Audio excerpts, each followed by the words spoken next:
The port of Lorient, Brittany, on the southwest coast of France. Today, a peaceful haven.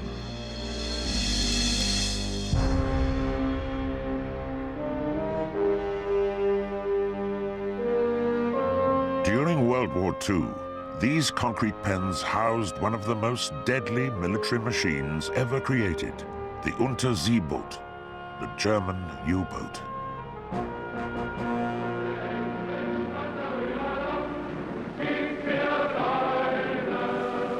From here, U-boats sailed to every corner of the world, wreaking havoc and destruction.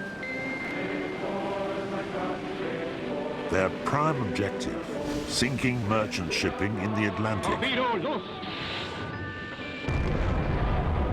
U-boats were active from the first day of the war to the last. They posed the greatest threat of all to Allied victory in World War II. The central control room of a Type 7C U-boat, the most prolific of all U-boats.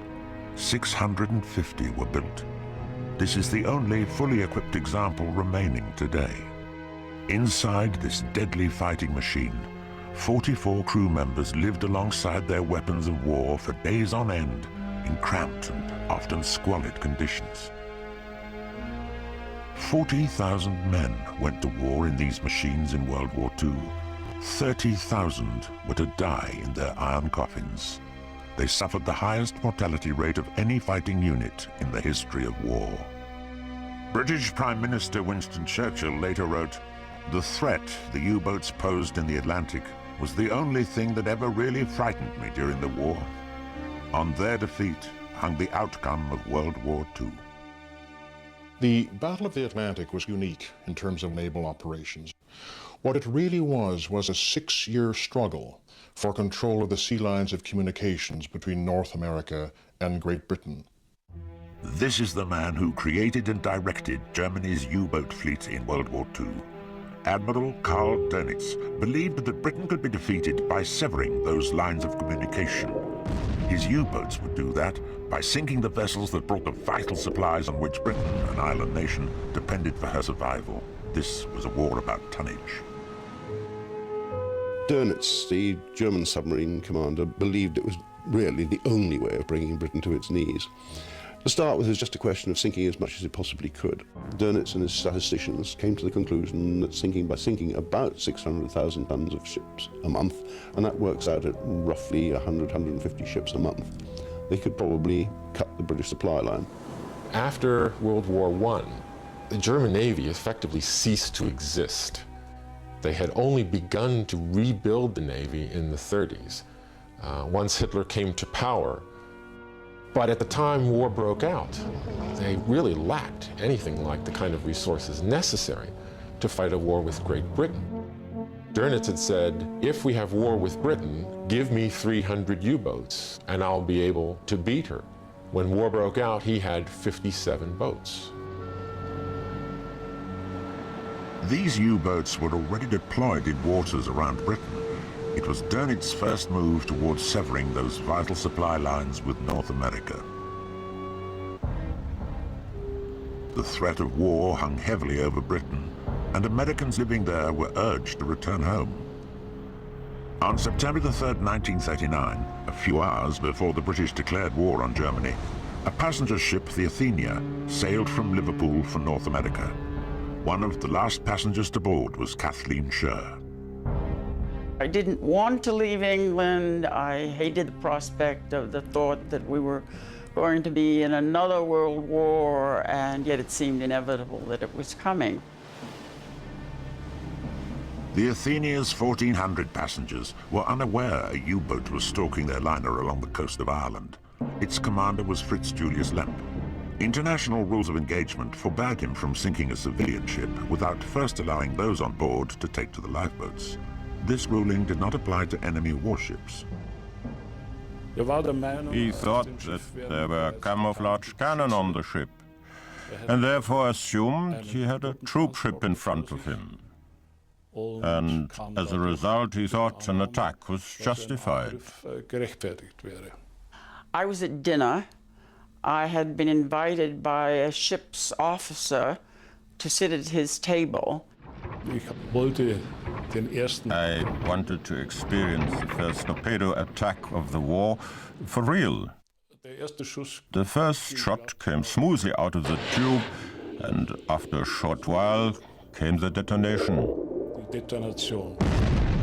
There was this incredible, absolutely incredible explosion. Everything went pitch black, a lot of screaming, a lot of yelling. Only when we tuned into the merchant shipping frequency in the radio room and received the distress call did we realize that it was the Athenia with 1,400 passengers on board. But by then it was too late. Ships responded to the Athenia's SOS messages. Kathleen was in an open lifeboat for 9 hours before being rescued. I remember watching the Athenia turn turtle, and this great hulk rose up into the air and then went down. Kathleen was lucky. 118 passengers perished, 28 were US citizens. There was international outrage as survivors disembarked in North America. When Lemp returned to Germany, he was secretly ordered to forge his patrol log, removing any reference to the Athenia. This defied every naval convention. Lemp handwrote 2 pages, making the changes. Then I typed out these notes, and they were added to the official war diary.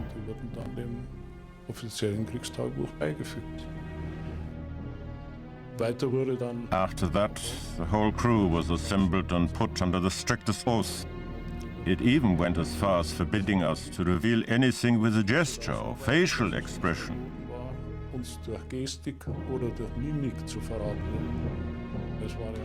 It was also very depressing that the rest of the world knew the truth, but we had to lie about it.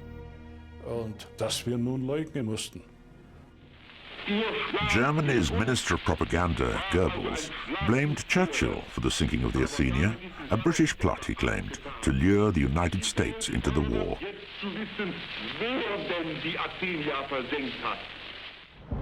In London, reaction to the Athenia tragedy was immediate.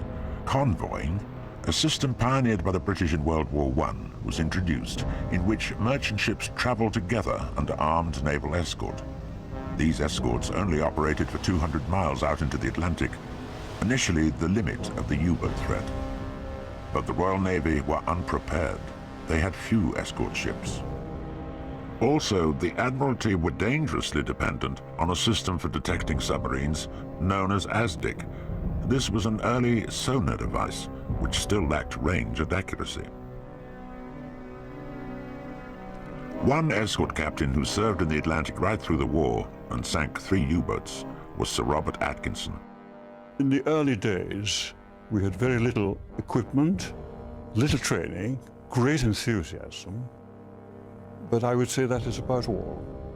The Germans were much more prepared than we were. We were defending rather than attacking. They had the initiative. We had very untrained merchant seamen, very fine men, but they were not accustomed to convoy duty. Air protection for the convoys against U-boat attacks was the responsibility of RAF Coastal Command. They were also ill-equipped. The experience of the First World War was that U-boats were very reluctant to attack any ship or convoy which had air cover. So everything possible was used to give cover to shipping approaching these shores. Such aircraft as we had no means of searching for U-boats other than the pilot side. They had no reasonable navigation facilities, and they had no means of attacking the U-boat if they found one. As Britain faced the realities of a major war and began to build up its fighting resources, one man early on was looking to a distant shore for help in the conflict. Winston Churchill, First Lord of the Admiralty at the beginning of the war, was already developing relationships with the USA and its president, Franklin D. Roosevelt. He wanted to help his British allies, but faced opposition. There was a very strong isolationist feeling. It developed partly because of World War I, where there was a group that felt that we had no business entering in the European war. Nevertheless, we did get into it. In World War II, this group was even stronger, and it had control of Congress. It was not a political thing. It was an internal feeling that the war in Europe is not our war, and we should let them fight it out and not involve ourselves. I'm wishing for the avoidance for my country of the heartbreak that can be America's only reward for participation in another European mess. Roosevelt had to go forward very, very gradually, never announcing a major change of policy, but simply moving forward step by step in the way of help over armaments and other supplies, and he moved with great circumspection. His first step was to revise America's Neutrality Act in late 1939, which ended a US embargo on supplying arms to the warring factions. It now allowed trade with them all on a cash-and-carry basis. In reality, this was designed to favor Britain and France because they had control of the sea lanes to America.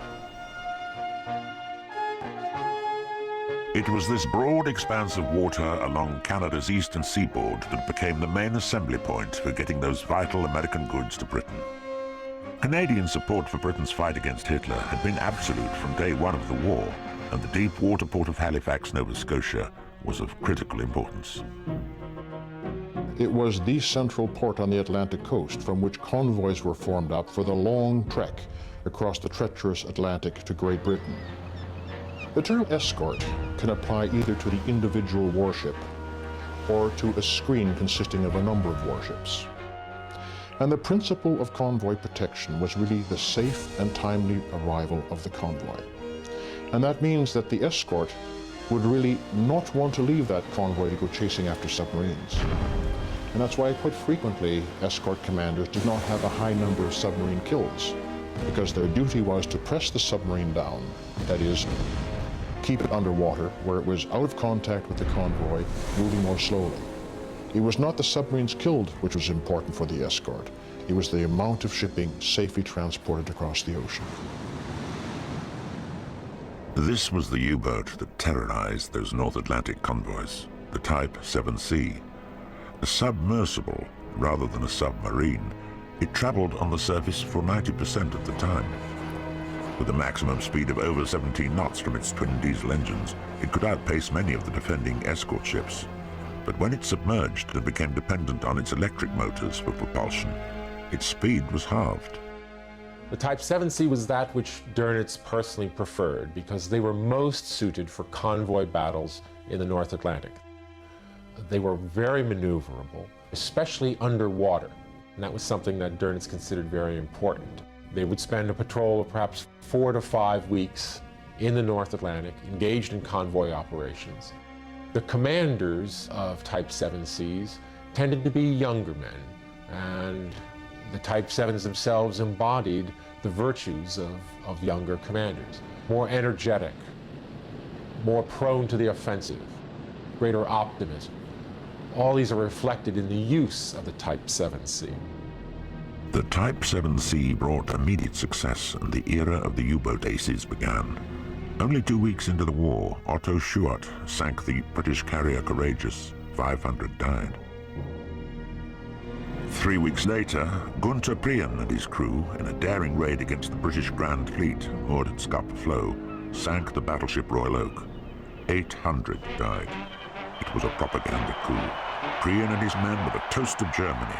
In Berlin, they were awarded Iron Crosses, and Prien addressed the nation. Wir haben uns durchgemogelt durch die Überwachung und waren plötzlich drin. Drin im Hafen von Scapa Flow, dem Hafen der englischen Seemacht. Where Ace Prien led, others followed. The most celebrated U-boat commander of all, the Tonnage King, was Otto Kretschmer. He sank 38 Allied ships. My father had been an officer in World War I.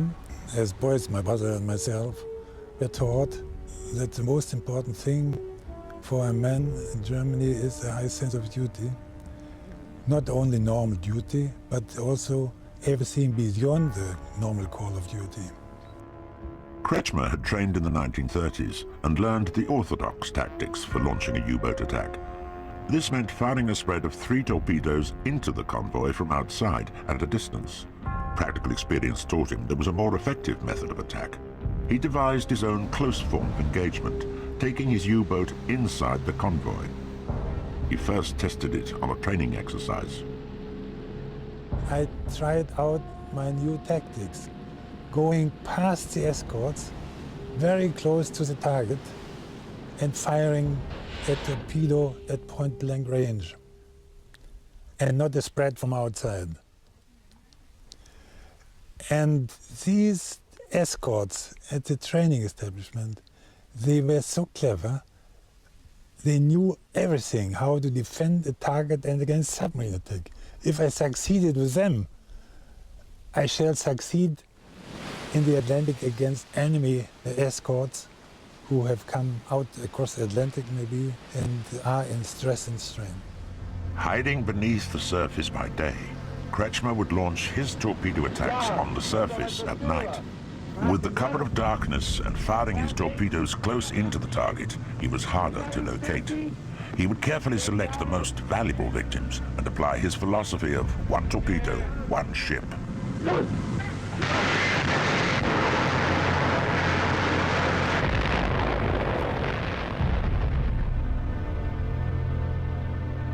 Volmar Koenig served under the command of Kretschmer in his boat U-99 and witnessed firsthand the ace in action. Lieutenant Commander Kretschmer was very intelligent and shrewd. He had developed the tactics of going into the convoy on the surface to the utmost. You have to be very, very cold-blooded to do this. All the lights on and the burning tankers and searchlights, and you stay on the surface. You don't dodge. That's very important. And he did this to perfection. Kretschmer became a national hero, and the army even wrote a march in his honor. They called it Kretschmer March, and it was attended to me at the ceremony. I had to make a speech, which I never liked to do, speech of thanks, and gave to the regimental commander a life belt of the tanker Conch, which I had just sank in the Atlantic.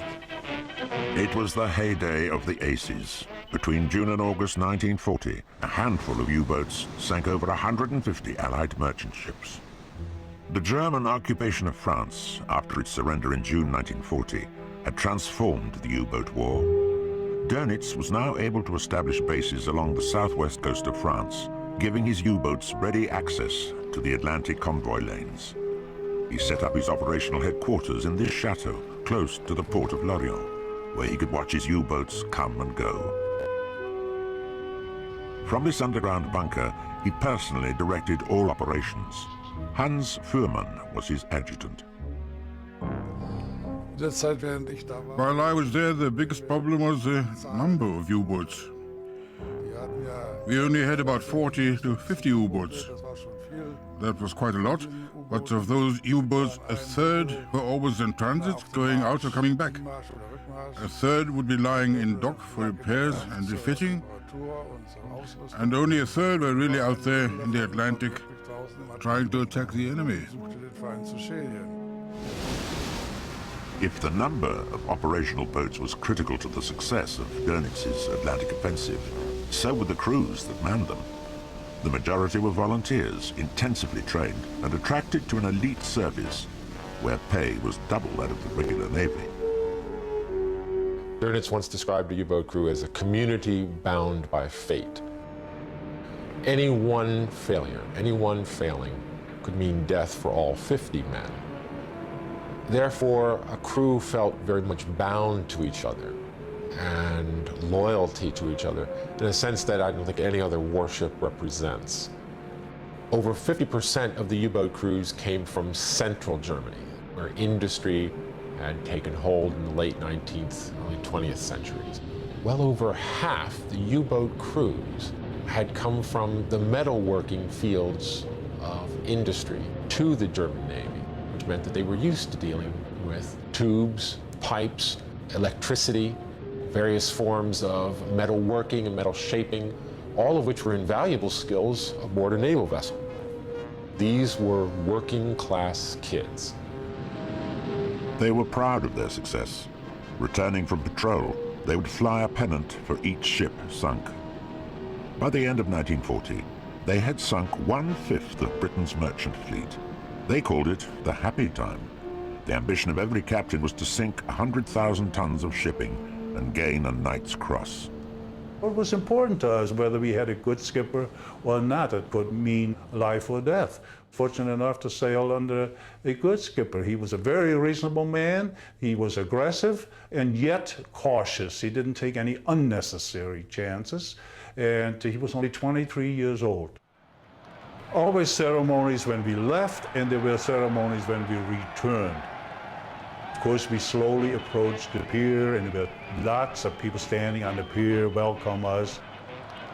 The base commander came, and the officers attended and officially welcome us back from a mission. If a captain had Halsschmerzen, that meant that he had a sore throat, and he was going to decorate his throat with a Knight's Cross.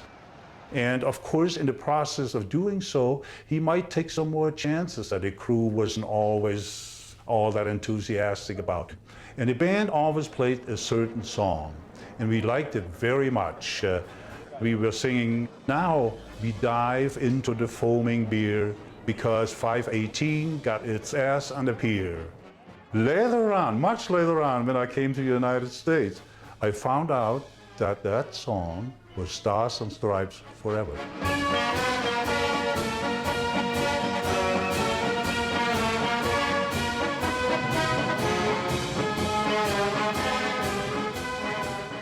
Well, of course, when we got ashore, the drinks and the beer in particular, it tasted very good because there was no drinking on the submarine.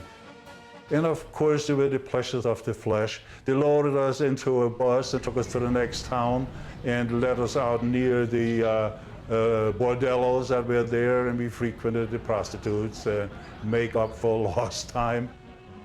Didn't take us long to catch up, however. We had our own special train that ran from the western coast of France all the way back to Germany, to Hamburg, and it was a very comfortable train.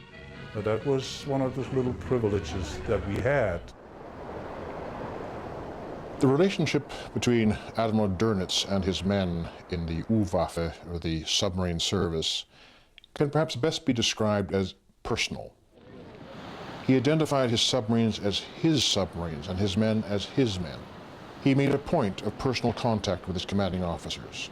He knew the crews. He epitomized for them what it meant to be a submariner and a member of a very special elite crew. Kaplan Hofmeister, meiner Mutter das U-Boot-Kriegsabzeichen zu erreichen.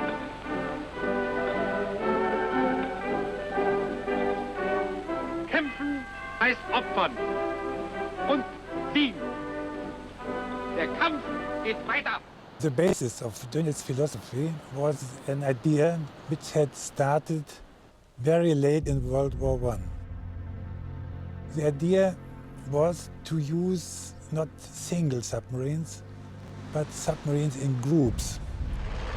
Submarine command normally had no aircraft for reconnaissance. The submarines had to reconnoiter themselves. The U-boats were positioned in the Atlantic and so-called reconnaissance lines.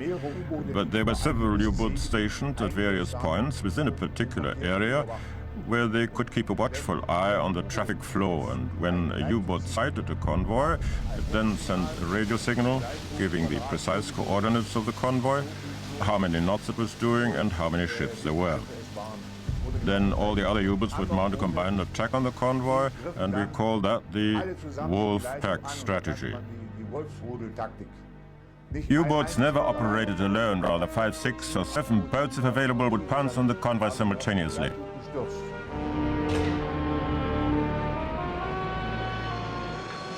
It was first called group tactics.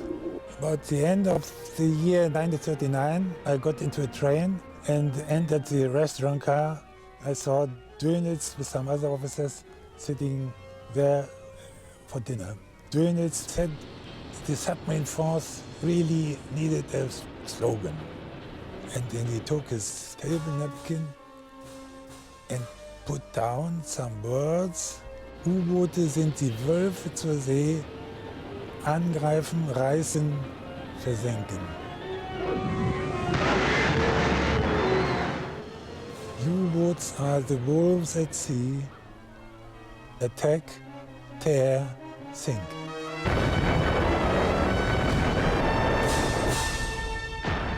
A submarine is a killing machine, and it's a weapon. And the people serving on a submarine are eager for success. You spot the ship, you spot the convoy, and you fire the torpedo, and you look at the stopwatch and say, well, by now it should have hit the torpedo. Suddenly it gives a big bang and say, well, it's a hit. And you are proud of success, and you don't think of the poor people. You don't think so. And you don't see the subject you are shooting at.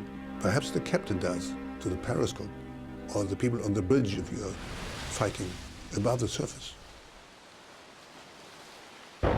It's impersonal. It's a fighting machine, and you are part of the machine, a little wheel. And you don't think of these consequences. It might be bad, but that's the way it is. The merchant seamen who sailed out from Liverpool and other British ports were the unsung heroes of the Battle of the Atlantic. Drawn from all nationalities, they put their lives on the line to transport the vital supplies from North America. 30,000 paid the ultimate price. Well, to be torpedoed is a very horrifying experience. Now, depending on what type of merchant ship you're on, if you're loaded with explosives and you're hit with a torpedo, there's one big explosion. The ship disintegrates, and there's usually no survivors. If you're on a tanker, particularly loaded with aviation gas or high-octane gas, there's a big ball of flame after being struck with a torpedo, just conflagration. And again, there's very, very few survivors. I always slept with my clothes on. I always had my boots where I could grab them. I always had my life jacket. Most of the time slept with it, even washed with it. When I used to do the dishes, I used to take them out on the deck and lay them on the water, pans of water on the hatch, top of the hatch, and wash them there. And they used to say, why are you doing that? And I used to say, well, if we get hit, I want to be outside where I won't get jammed. We were in the part of the ship which is almost impossible to escape from under conditions of being torpedoed. The engine room, of course, being the focal point of any torpedo attack, being the most vulnerable part of a ship in order to disable it. We felt very keenly our exposure down there. Really, we felt that if we were ever torpedoed on watch, we really didn't have a chance to escape. I've seen many, many ships sunk. In fact, we're so close to some of them, sometimes you'd feel the heat from them. And these men were in the water, and oily water, and crude oil, and black bunker, and we were not allowed to stop to pick up survivors. That was a very strict rule the Navy made, that you were not to stop under any circumstances. So it's pretty bad when you know there's people in the water there hollering for help, and there's not a blessed thing you can do about it. There's one ship designated to pick up survivors, and if that ship found you before you died exposed from exposure, you're probably saved. If not, you're just another casualty in the North Atlantic.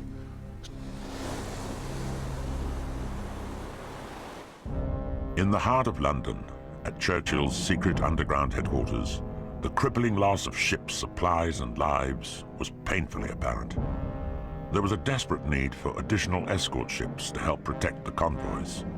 One of Churchill's first acts as Prime Minister was to ask Roosevelt for assistance. A deal was finally struck. In return for leases on 8 Caribbean islands, Britain got 50 Great War American destroyers. An unequal exchange, many said. The ships were in poor shape. But for the first time, it meant an open, official US commitment to Britain's cause. 6 months later, Roosevelt came to the rescue in decisive manner when Britain no longer had the cash to pay for its American supplies. Roosevelt had to come up with a different means of helping his ally, Winston Churchill, and it was the Lend-Lease Bill.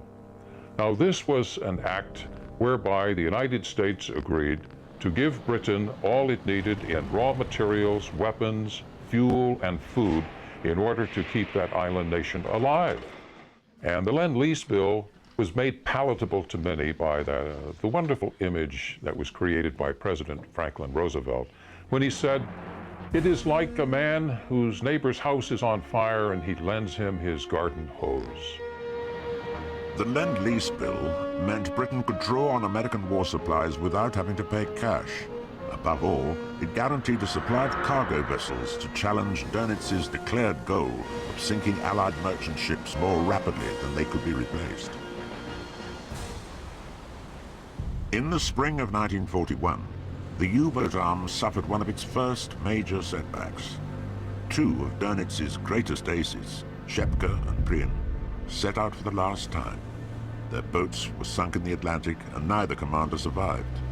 On the same patrol, Otto Kretschmer's boat was mortally damaged by the British destroyer HMS Walker and its crew forced into the water.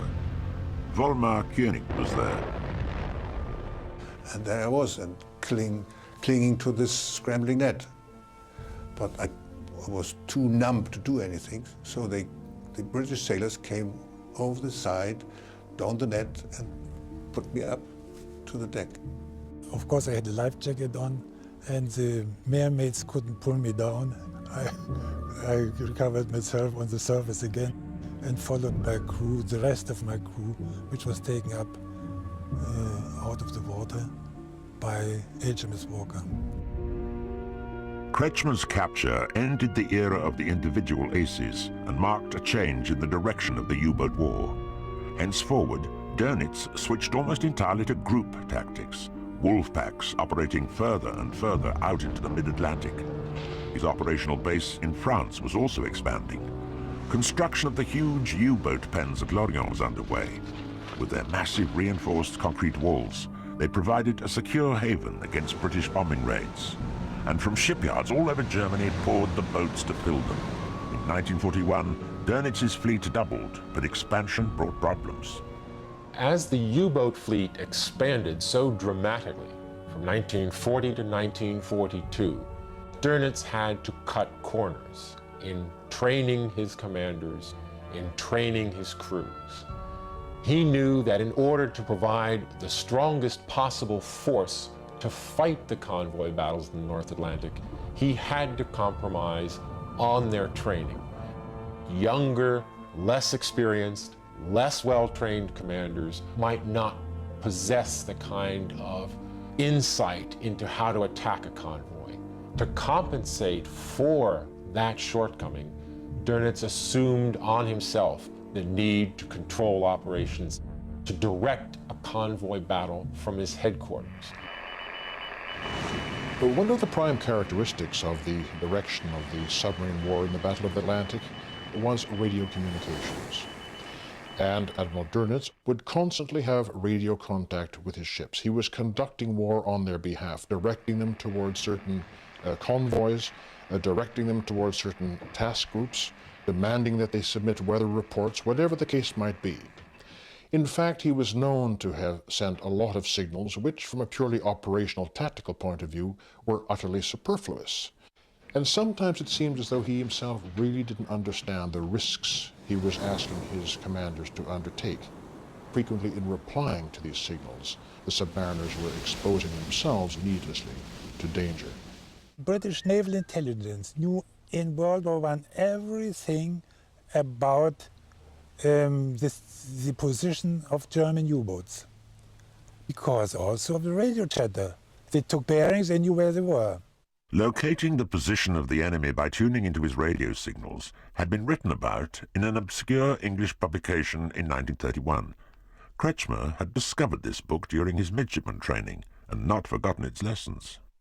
Some of the chapters gave me so much information about submarine war.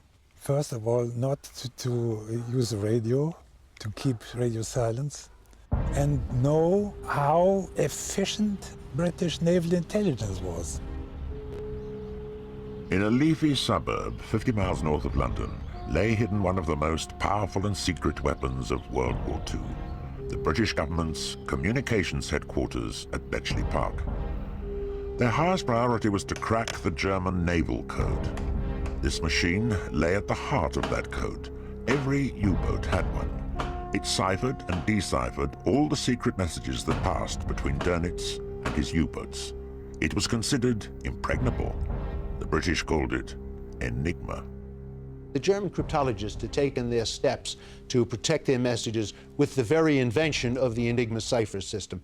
The number of combinations was, it has recently been calculated, greater than the number of atoms in the known universe, and would have taken many more eons than the universe has been in existence to come up with a possible correct answer. Inside this Edwardian mansion, the Bletchley Park codebreakers began the seemingly impossible task of trying to break the Enigma cipher system. At the beginning of the war, 70 people worked here. That number was to grow to 12,000. The people at Bletchley Park were mostly intellectuals. Many of them were expert chess players, mathematicians, linguists, and a few professional cryptographers. It's important to understand that the breaking of the German naval enigma was a much more difficult problem than the breaking of the German Air Force or Army enigma. The reason was that the German naval enigma was set up by keying books, which told you which order the rotors should be put in and where their starting positions were and a number of the other keying variables. It wasn't possible, really, to crack the enigma without the knowledge of the keying variables organized in this book. In the middle of 1941, Harry Hinsley, a young undergraduate, had the idea that it might be possible to capture some of the keying books from some German weather ships, which were isolated to the northeast of Iceland. The Germans were keeping weather trawlers up among the icebergs. We knew their positions.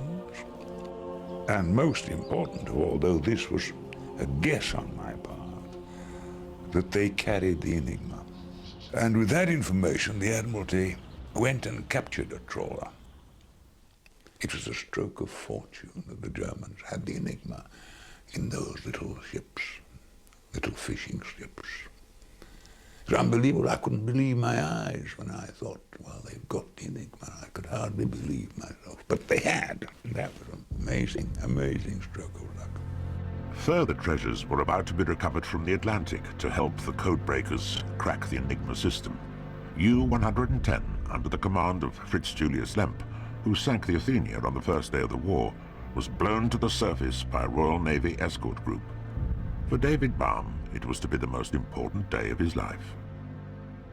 Well, I was the sub-lieutenant, aged 20, in HMS Bulldog, which was the leader of a third escort group in the Atlantic. We were there, and a Brescia and the HMS Broadway, an old American destroyer which had been given to us. We all opened fire with all our guns on U-110, the object being to rattle the crew, to get them to abandon ship. Lemp saw a destroyer tearing directly towards us. One of the destroyers was the Bulldog, and the other one was the Broadway. At the last moment, the Broadway got an order from the Bulldog to abort the ramming. Captain Baker Cresswell, captain of Bulldog, shouted through the megaphone, don't ram, because he wanted to preserve U-110 and just stop Broadway from ramming her. Aborting the ramming at the last minute was fatal for us, because Lemp had assumed that they would cut us in half, so everyone had to get out. And in this situation, he of course shouted down, "Get out, out, out!" And when we radio operators asked, "What about the secret papers and so on?" he said, "Leave it all in there, get out, out, out." He tried to save the life of every single man. When we were in the water and the boat didn't sink, then it was too late to do anything about it. We could see Obrisha was told to pick up all survivors, and they picked up all the German crew, dropped them down below immediately, so they couldn't see what was going on. And my captain ordered a way-armed boarding party and told me to take charge of it. They rowed over to the stricken sub, with David at the helm, not knowing whether demolition charges had been set or German crew members were still on board. David courageously went down inside the submarine ahead of his team. The hatch going down below was closed. I don't know why it was closed, but it was closed. I opened it up. Didn't seem to be anybody there, so I went down. But there was a very vulnerable moment there, because bottom first, with both hands on the ladder, vertical ladder, revolver holstered, and I was a sitting target for anybody down below. I looked both ends of the ship. You could see right through to the battery room, the engine room, and then up forward to the torpedo compartments. And didn't seem to be anybody on board at all. Very eerie, absolutely silent, except for the flopping of the waves against the hull. So I then shouted up, got the crew down, and then we started ransacking the place. All the books and the charts and absolute mess of code books, signal books, cipher books, everything we could find. We passed up and into a relief boat. Captain had sent a motorboat over from a Broadway, and that took all the gear. But what happened to Lemp, last seen by his crew in the water? It's widely believed he tried to reboard his U-boat in a desperate effort to sink it, and was shot by the boarding party from Bulldog. I know from time to time it's said that my boarding party shot Lemp. There's absolutely no truth whatsoever in this. None of us fired a single shot.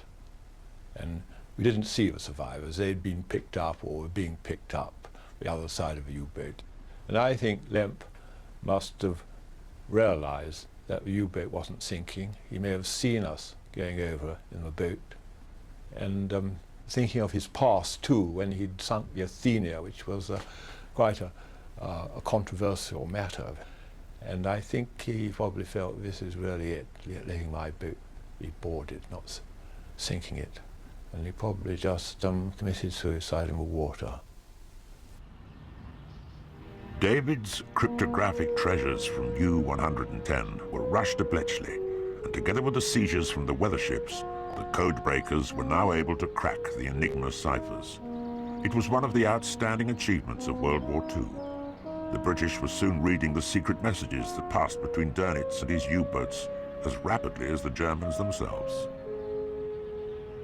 We began to read regularly the U-boat ciphers, and we read it without fail every day. The use of the Enigma, the fact that it was so regular, so current, meant that we were more or less able to route the convoys away from U-boat positions. The pendulum in the Battle of the Atlantic had swung for the moment in Britain's favor.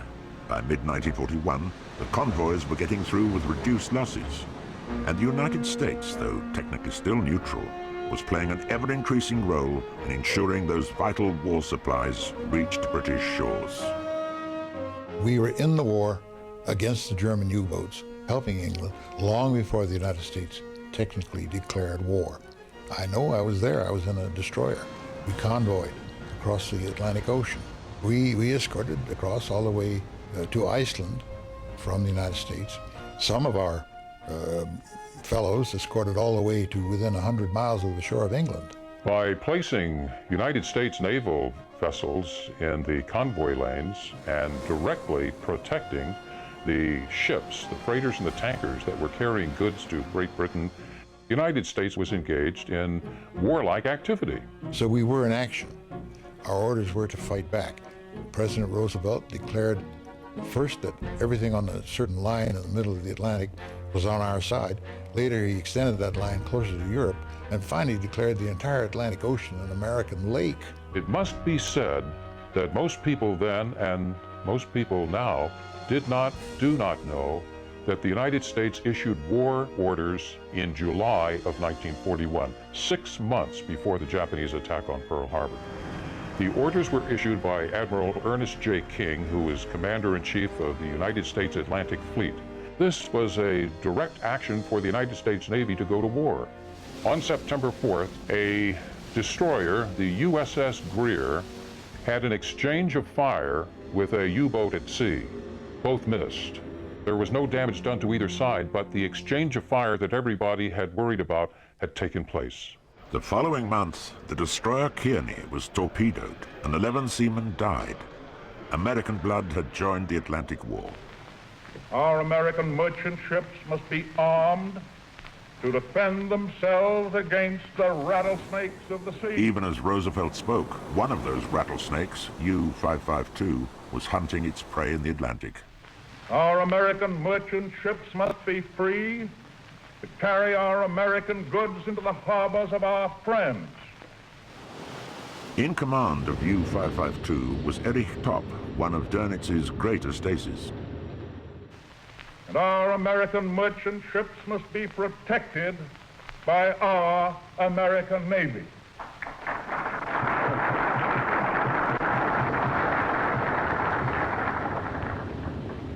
It can never be doubted that the goods will be delivered by this nation, whose Navy believes in the tradition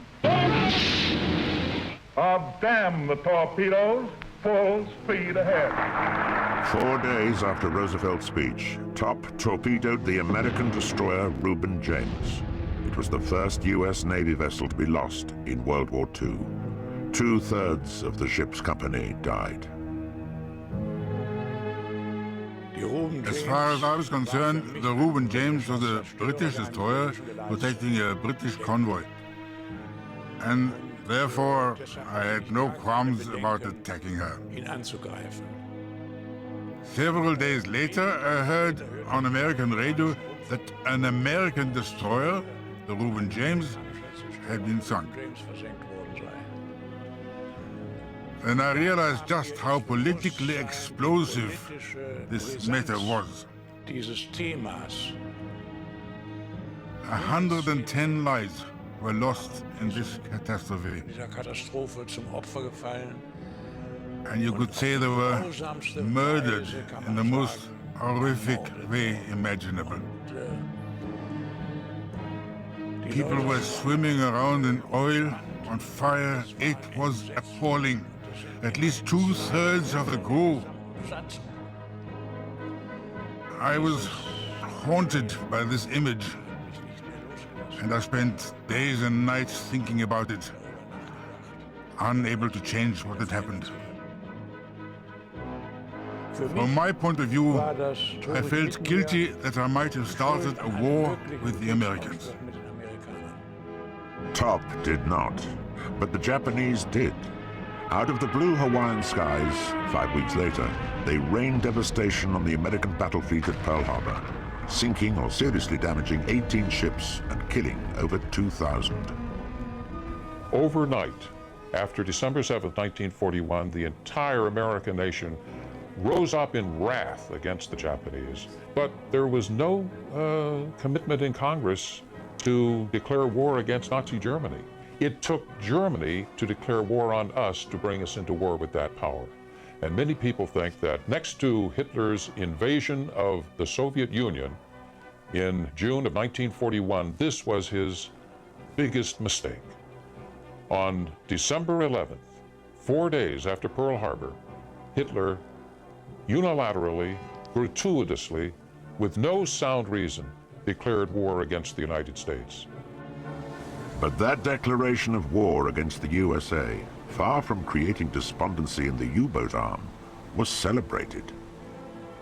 There was great elation in the German Navy because for months they had had to fight with an arm tied behind their back against the American destroyers that were escorting British convoys across the Atlantic east and west. Now, the commanders were free to launch torpedoes at every warship they saw in the Atlantic. There was no holding back because of the Americans.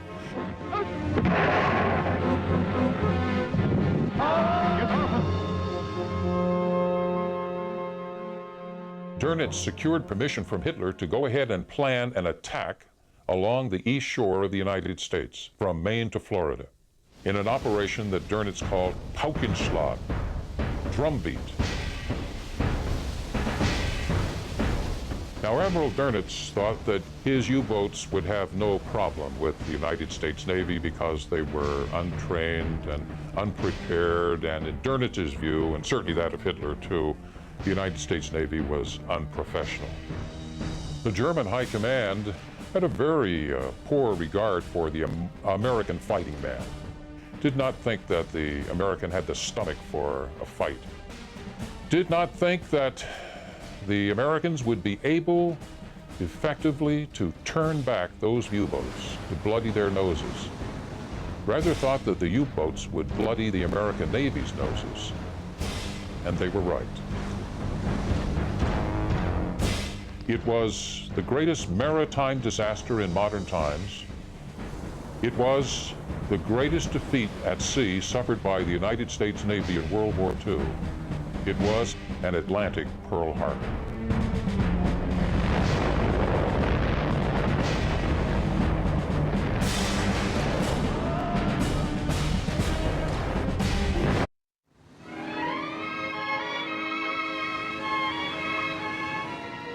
January 1942, and in those sunny states along America's east coast and southern shores, the living was easy. For vacationers, the war in Europe that the United States had entered just 3 weeks before seemed a long way away. At night, the coastal neon burned brightly. From New York to Florida and down into the Gulf of Mexico, life was still carefree. The bloody conflict in Europe, a distant newspaper headline.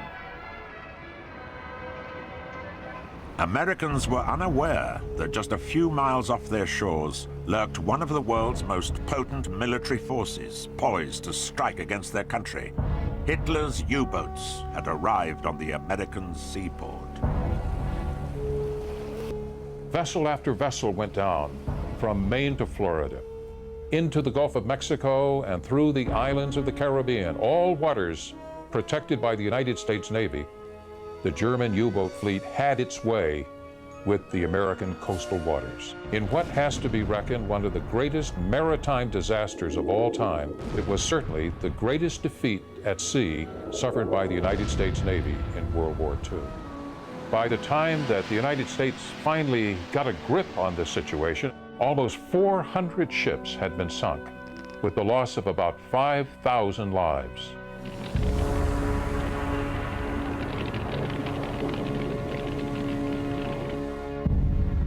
Admiral Dönitz, head of German U-boats, had devised a daring attack on American coastal shipping, which was implemented 10 days after Germany declared war on the United States.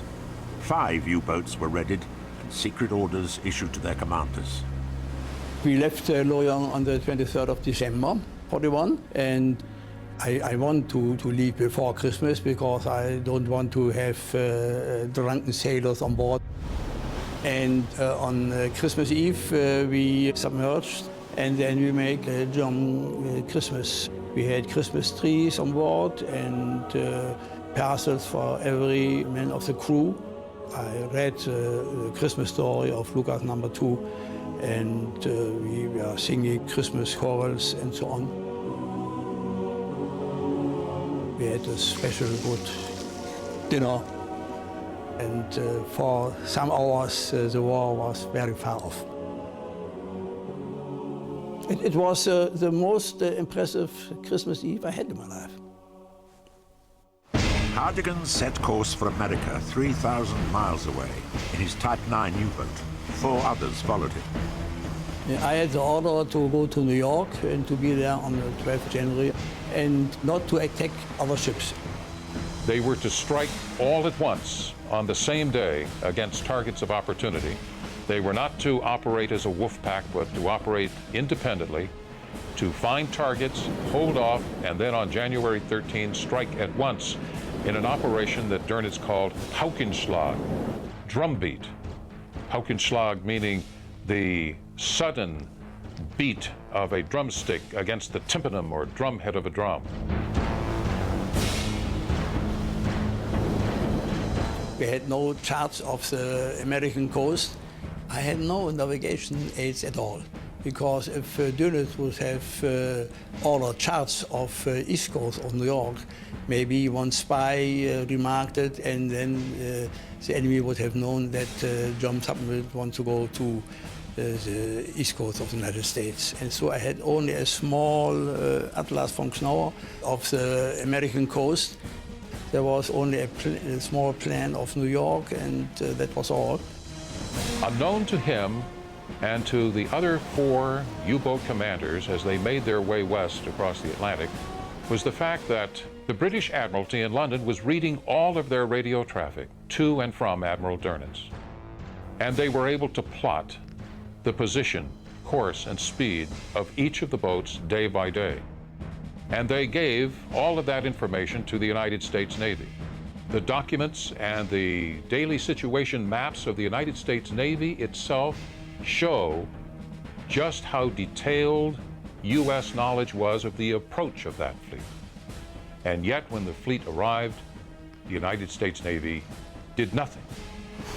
The 21 destroyers that had been harbored by Admiral King, the chief of the entire United States Navy, for the purpose of resisting a German invasion fleet if it should come, were not sent out for that duty at all. The lights were all left on so that the German U-boats could silhouette their targets easily against coastal cities. The lighthouses, the buoys were all lit up. It's as though the United States was not at war. When I came to New York, I saw the lights of Coney Island, of the amusement park, and it was all full light. During that successful week we were operating there, we saw cars driving along the coast road. We were so close we could smell the forest from where we were. It was like a deep peacetime, and that was amazing for me, and we were very astonished. Afterwards, when I learned that Admiral Ernest J. King knew that we came, it is much more amazing for me that he did nothing. I think that we'd have 15 to 20 ships in sight at any given time, because they'd all be showing their navigation lights. And we could more or less pick and choose which ship we wanted to attack next.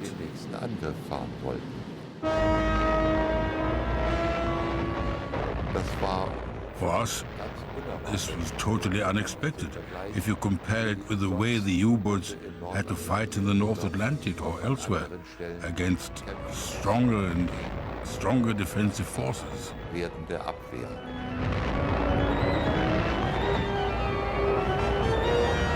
the Canadian waters, where 2 of the U-boats of Drumbeat were assigned, those U-boats were so harried by Royal Canadian destroyers and aircraft that they were forced out of Canadian waters and fled south to the more benign waters of the United States.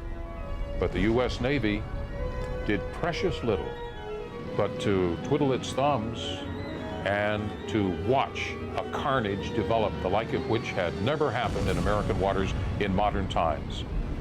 If you take all 5 of the U-boats, they sank 25 ships on that one Operation Paukenschlag, Operation Drumbeat. After 3 weeks, the 5 successful U-boats returned to Lorient in France, the U-boats' operational headquarters. Dönitz's goal of severing US-British supply lines had taken a dramatic step forward with Hardigan's American success. Hardigan was a hero. That was a very big welcome. I had 10 pennants on my periscope from the United States. There were a lot of people, nice girls came with flowers and kissed me and so on. It was very nice. Dönitz came on board and he gave me the Knight's Cross of the Iron Cross around my neck. And then there was a Guard of Honor, and I had to pass this Guard of Honor. There were always a nice welcome, but this welcome was a special big one. We were the first of the 5 boats to return from the mission to the US coast. So the propaganda made a great feature of it. I recall not liking that very much, I have to say honestly, because we hadn't encountered any resistance. And we had been successful without having really been attacked in any way by the enemy. That's why my feelings were a bit mixed. Kapitein Leutnant Hardegen was seen as a man who could go with impunity, which in fact was largely true, right up to the North American coast. It was the best choice for Admiral Dönitz to move his chess pieces into an area where they were safe, where they could have a high toll for their armament, where they could pin down a great number of forces, and also destabilize Allied operations. The U-boat that underpinned these long-distance operations was the Type 9. This is the last remaining one in the world. A Type 9C would average more than 100 days at sea for each patrol. They did not operate in packs, but typically individually as lone wolves. And usually they operated against independently routed ships in more distant zones where there were no escorts. And the commanders of these boats tended to be older men who embodied the virtues of maturity. Commanders would be on their own to make up their decisions about what kind of targets they could attack or avoid. Discretion was also an important part of being a Type 9 commander because the Type 9 boats were more vulnerable. Being larger, it took longer for them to dive. They were more sluggish, would have much more trouble eluding anti-submarine weapons used underwater. Although the Type 9s never represented more than 12% of the total U-boat fleet, they nevertheless accomplished 37% of all the sinkings achieved by German U-boats during the war, which is a reflection of the fact that U-boats really operated best against unprotected individual ships. As soon as they were up against convoys, it was a very different story. Extra torpedoes were loaded for these long-distance operations, and meticulous attention was paid to provisioning. Each Type 9 was totally self-sufficient. Now, when we left port, of course, we used every little nook and corner to stash provisions in there. And you see some of the provisions hanging from the so-called ceiling. The hams, the sausages hanging there. Crates on the bottom with eggs and lemons, potatoes. That was all fresh food that we needed to eat first before we went to the canned goods. The potatoes tasted of diesel oil. Everything tasted of diesel, and of the stench in the submarine, which was the smell of diesel oil, the crew's sweat, and the toilets. This was a potent mixture which formed the deposit on the food. When the crew was back on land again, the food didn't really taste of anything because the stench wasn't there. Frankly, personal hygiene was non-existent. We didn't pay too much attention to it. Of course, we had no bathing facilities, except occasionally we could turn on a water hose and rinse ourselves down with salt water, with seawater. We couldn't do that very often. The opportunity just didn't arise. We were issued perfume, by the gallons almost, and we took that along. That was supposed to relieve the odor a little, and a substitute for water. We rubbed ourselves down with perfume, and it was called 4711. It was a very, very famous perfume. Of course, we didn't use that much of it. We preferred to take it home to our mothers and girlfriends. It was a neat present. To this day, I really can't stand the smell of 4711. Following Group Hardigan's initial attack on America, Dönitz sent successive waves of his U-boats against the unprotected merchant shipping passing through American coastal waters. These onslaughts also met with massive success and minimal opposition as they headed further south. Texas had become a major oil producer, and since petroleum products were so vitally important in the war effort, the German Navy soon realized that the amounts of petroleum products coming out of the Galveston, Houston, Texas City area were vital. They then decided to come and make the attacks in the Gulf because almost half the oil in the United States was coming out of this little area. The first 4 or 5 sinkings were reported in the newspapers.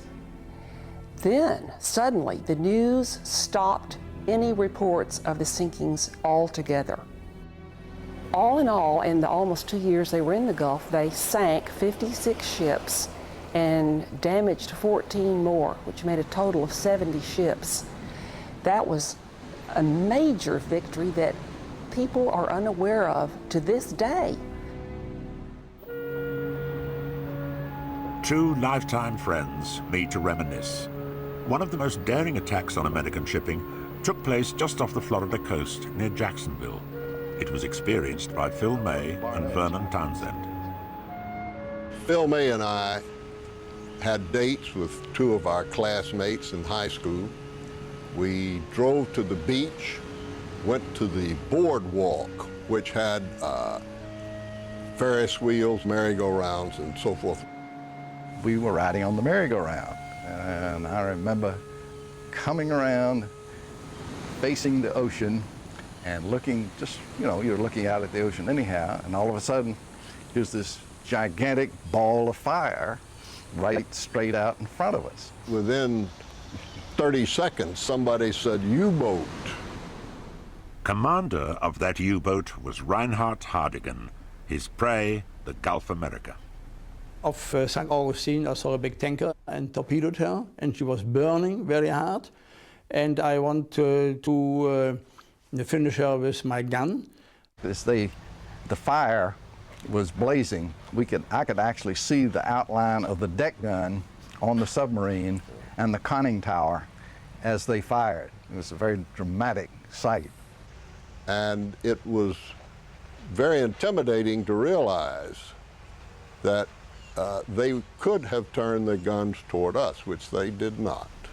I went around the ship because I thought if I would shell her from the seaside, maybe if one shell will miss the ship, I will hit a hotel or innocent people ashore.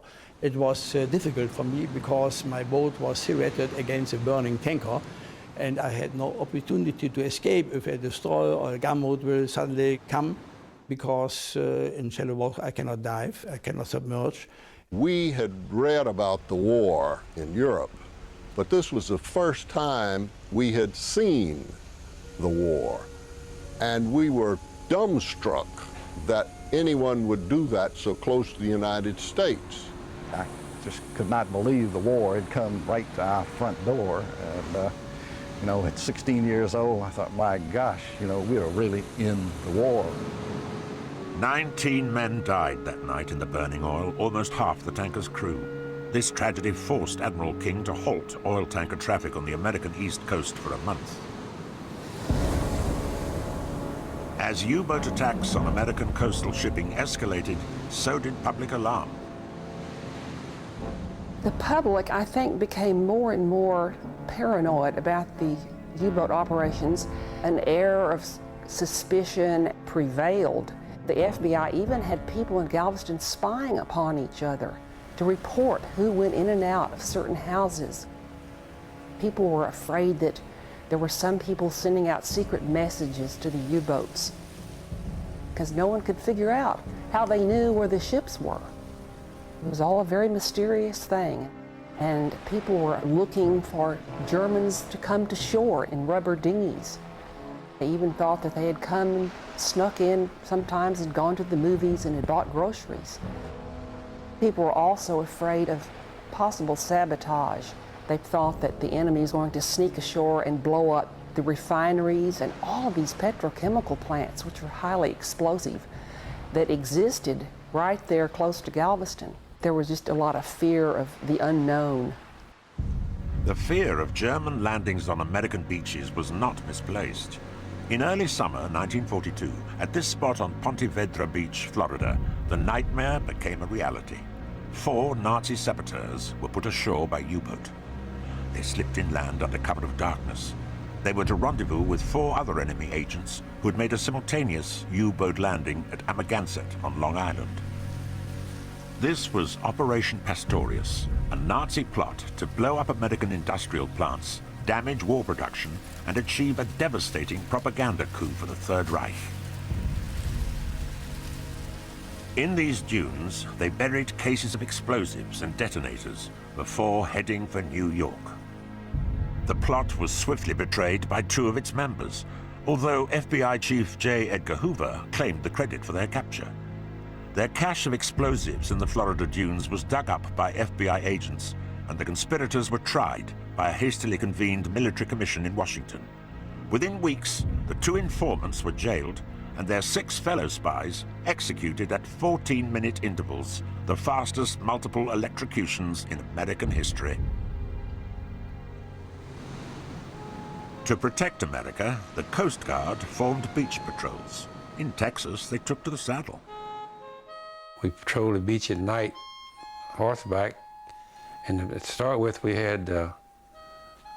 gave us shotguns, and we didn't have any shells for a month or 2. When we started out, we were riding our own horses, and later on, they shipped some crazy horses that never had been ridden. It was quite a show for a while till we kind of got them trained. We ride about 15, 20 miles a night, back and forth along the beach.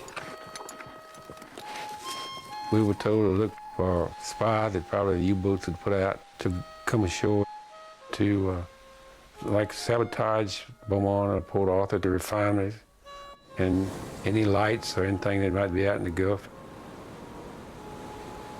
While the Coast Guard prepared to repel enemy landings, the U.S. Navy failed to sink a single U-boat in the 3 months following the launch of Operation Drumbeat.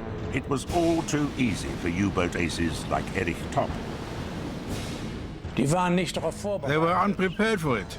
The security forces were untrained, and they hadn't established a convoy system. So to that extent, it was child's play. And all the commanders who took part notched up huge successes there. It was obvious that the Americans were not prepared for war.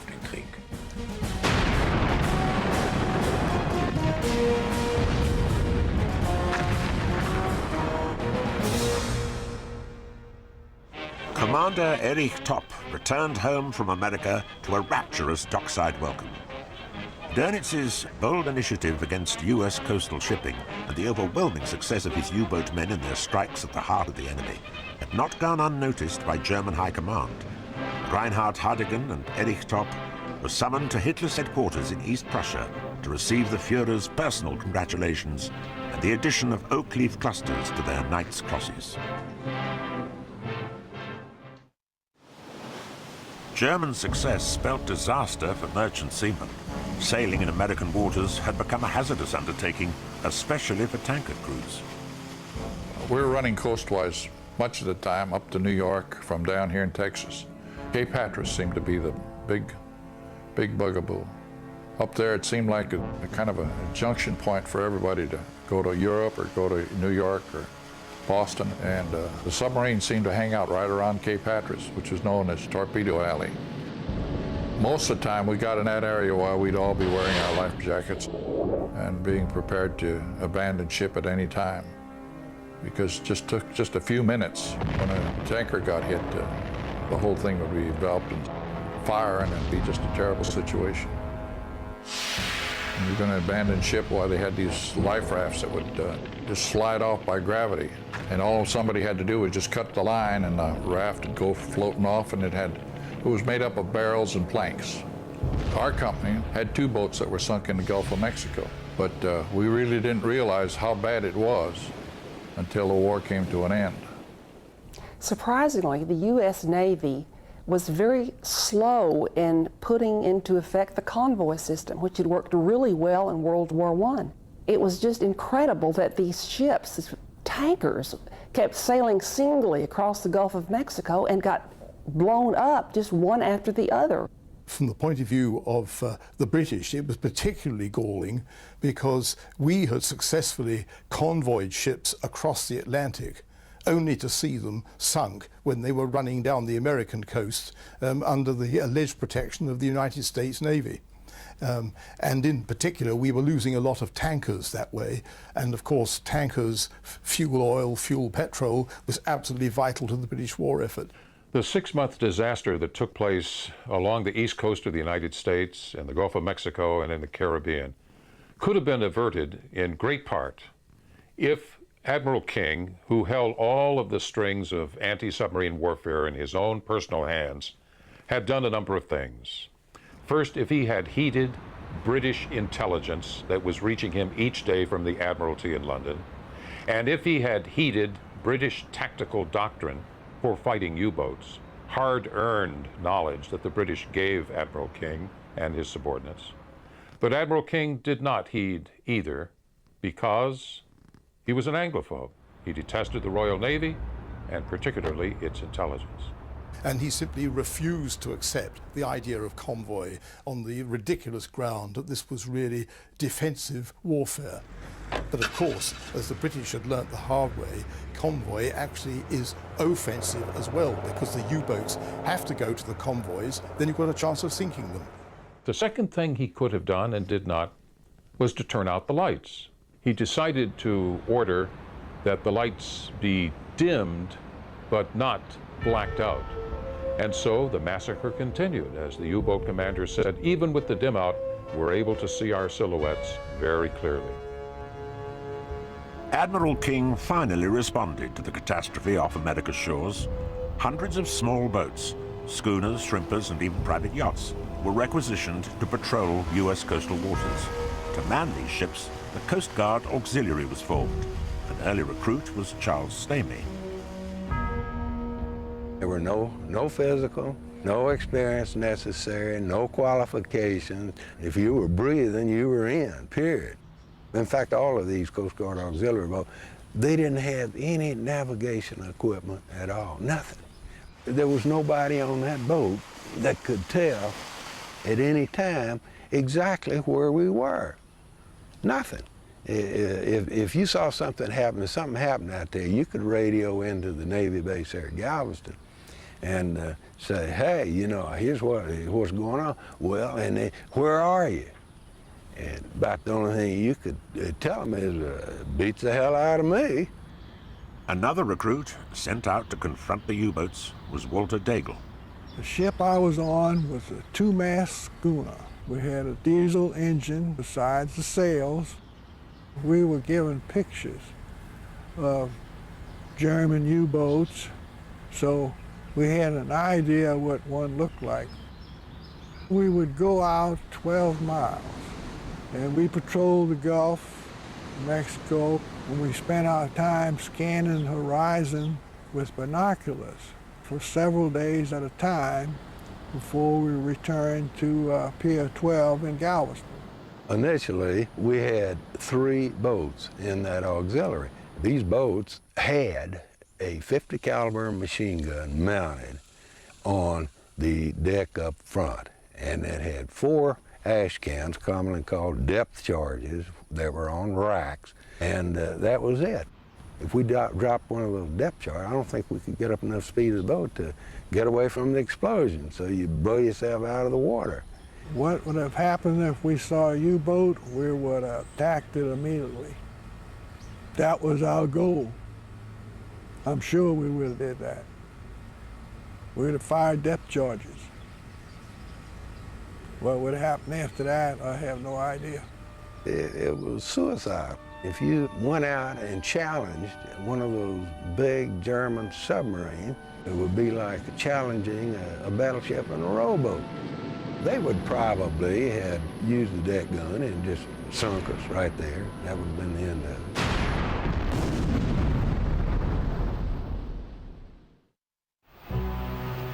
Passengers board a ferry near Cape Hatteras on the North Carolina coast. Their destination, Ocracoke, a remote island on the Outer Banks. Wartime residents have their own special memories of the U-boat war.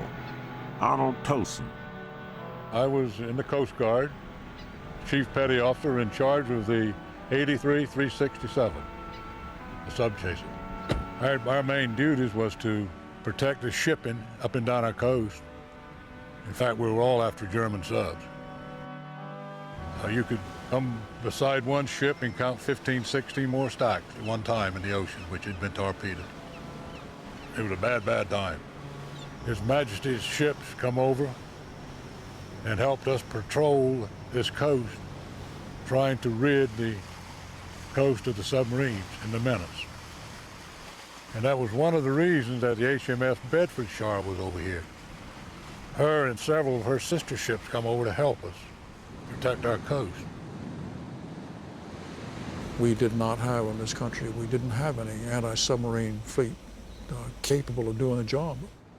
HMS Bedfordshire was one of a fleet of British anti-submarine vessels that came over to answer a very desperate call from the U.S. Navy for assistance against the submarine sinkings, which were reaching a crescendo in March and April of 1942. The Bedfordshire was one of 24 that went across to the States. We sailed down to Norfolk, Virginia, then down to Morehead City, which was our base. And we worked from there, convoying, escorting, and patrolling. In May 1942, HMS Bedfordshire was U-boat hunting off Ocracoke when tragedy struck. That night, on May the 11th, we were tied up to the dock at the Coast Guard station. It was an awful boom. It shook the island. And just a minute or two later, there were another one. And that what got my curiosity up for to come over here the next morning and look and see if I could find out what happened or see what was along the shore or what have you. Arnold was to recover 4 bodies from the ocean. There were no survivors from the Bedfordshire, but there was one miraculous escape. The night before the Bedfordshire sailed, Sam Nutt had been picked up by the Morehead City Police and detained. I never did know what the Americans were going to charge me with. I spent a day and a night in cells, and they let us out, and the American soldiers took us down to the dock to join the Bedfordshire. But she'd gone to sea. We had to go aboard another boat to go and look for the Bedfordshire. They was going to take us out to join the ship at sea, but when we got there was no trace of her at all. It was assumed the Bedfordshire had been the victim of a U-boat attack. This was confirmed after the war in the captured patrol diary of U-558. She had sunk the Bedfordshire with one of her torpedoes. There's a tremendous outburst of compassion on the part of the local citizenry hereabouts. These residents of this rather isolated island, they all recognize the fact that these chaps had given their lives in defense of, in effect, the United States at the time, and they are the ones who suddenly take this to heart and say, we're going to take care of it. They did, and they continue to do so. The residents of Ocracoke created this corner of a Carolinan field that is forever England. It's a measure of the deep affection felt by a small American community for the crew of an obscure little ship that became a casualty of the U-boat war far from home.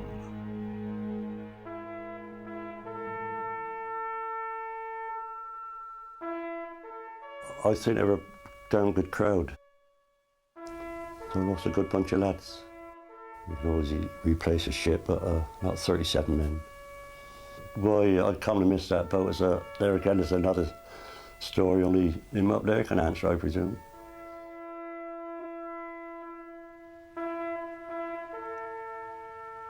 The Bedfordshire's loss was not in vain.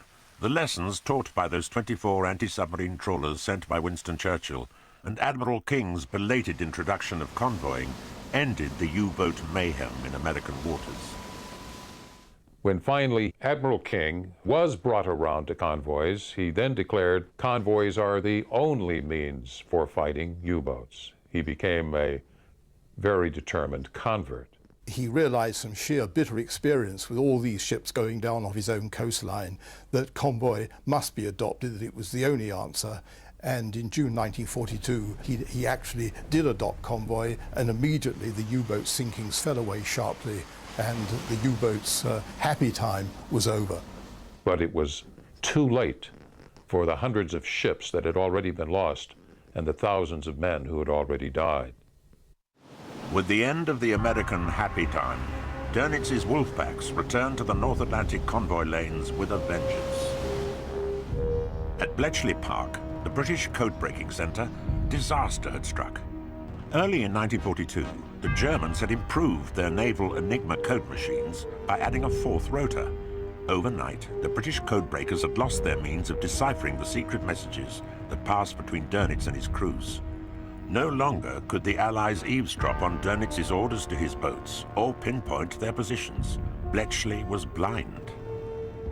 They were obviously going to concentrate on the convoys again and give up the American seaboard, or basically give it much lower priority. And we stared, therefore, in the face a problem which consisted of an unbreakable enigma, no intelligence, a known increasing number of U-boats. The German output of U-boats was reaching its peak, and everybody was desperate. We were under much pressure from the Admiralty. Their liaison man would come down and say, look, you must get this U-boat cipher broken, because unless there are some ways found of dealing with these U-boats, now that they're coming back to the convoys, the country's going to starve.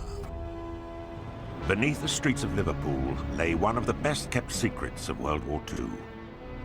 In this vast, bomb-proof, gas-proof bunker, a massive effort was underway to defend the vital supplies coming to Britain against U-boat attacks.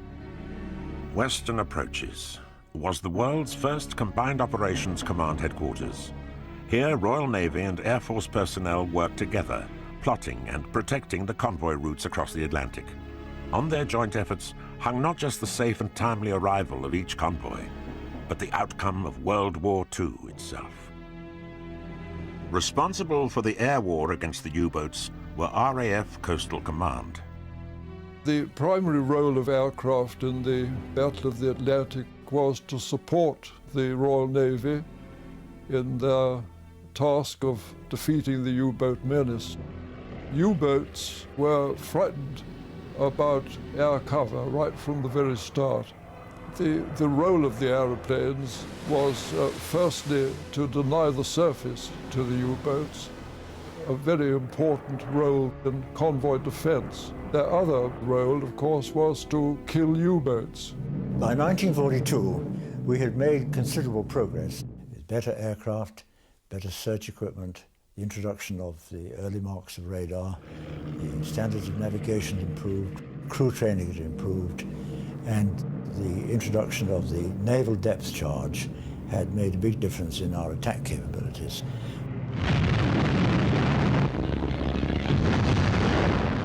Those attack capabilities were greatly enhanced by the purchase of American-built planes like Consolidated's PBY, the Catalina. Though lightly armed and heavy to handle, the Catalina's extended range gave air protection to the convoys against U-boat attacks further out into the Atlantic. Crew losses were high. Solitary sorties of 18 hours or more above the grey wastes of the Atlantic took their toll. Mechanical failure, bad weather and human fatigue, as well as exchange of fire with the U-boats themselves, meant many planes never made it back. Air cover was very important. From Newfoundland, the aircraft could come out 500 miles. From Iceland, they could come out 500 miles. In between, there was about a 300-mile stretch called the Black Pit. That's where the majority of losses took place. The German U-boats knew that. They always had a wolf pack there in the Black Pit. They'd string it across, and somewhere the convoy would have to go through it. My comeuppance came at the end of 1942 when I came out with a convoy called SC-107, 45 ships, and they got us in the Black Pit. They attacked for 72 hours. They sank 15 ships. And as soon as we got aircraft to come from the other side, the battle was over. They withdrew. From that on, nothing. We got the convoy across without further incident, but it was a harrowing loss and a terrible experience. The Very Long-Range Liberator in 1942 was a new American plane that alone had the distance capability of reaching out into the gap. One pilot, credited with more U-boat kills than anyone else, was one of the first to fly the VLR. Based in Iceland, British ace Terry Hawkeye's Bullock. We were there for over 2 years, and this airplane, of course, could get out to where the U-boat packs were. The Germans were very surprised to see us, but they didn't know where these aircraft suddenly appeared from. When we sighted a U-boat, our instructions were to just go hell for leather for it and attack it at any angle. I devised a method where we could stalk the U-boat after sighting it and attack it either up track or down track at an angle of about 20 to 25 degrees across it. We used to have to descend to a height of between 50 and 100 feet. The lower you got, the more chance you'd get the depth charges within 10 feet of the hull to make sure that it was lethal. The bombings from airplanes, they are coming on to you very sudden. Aircraft have come out of the clouds within seconds. They pursued you by radar and you didn't even know. Or they sighted you out of the clouds and you did not know. Then there was a roar, and the aircraft flew over the bridge just about 10 or 15 or 20 feet above you and dropped a series of bombs or a series of depth charges straddling the submarine. If you were lucky, none of the bombs exploded below the submarines, or none of the bombs or depth charges hit the submarines. My first successful sinking was on U-boat U-597 in the Atlantic. We'd been shadowing it in and out of cloud to get in the right position. I dived from a height of 1,200 feet, and I carried out my normal attack procedure. Only the bow of the U-boat had submerged, so we really caught them practically on the surface and released the depth charges at about 80 feet. That, to me, was a perfect attack.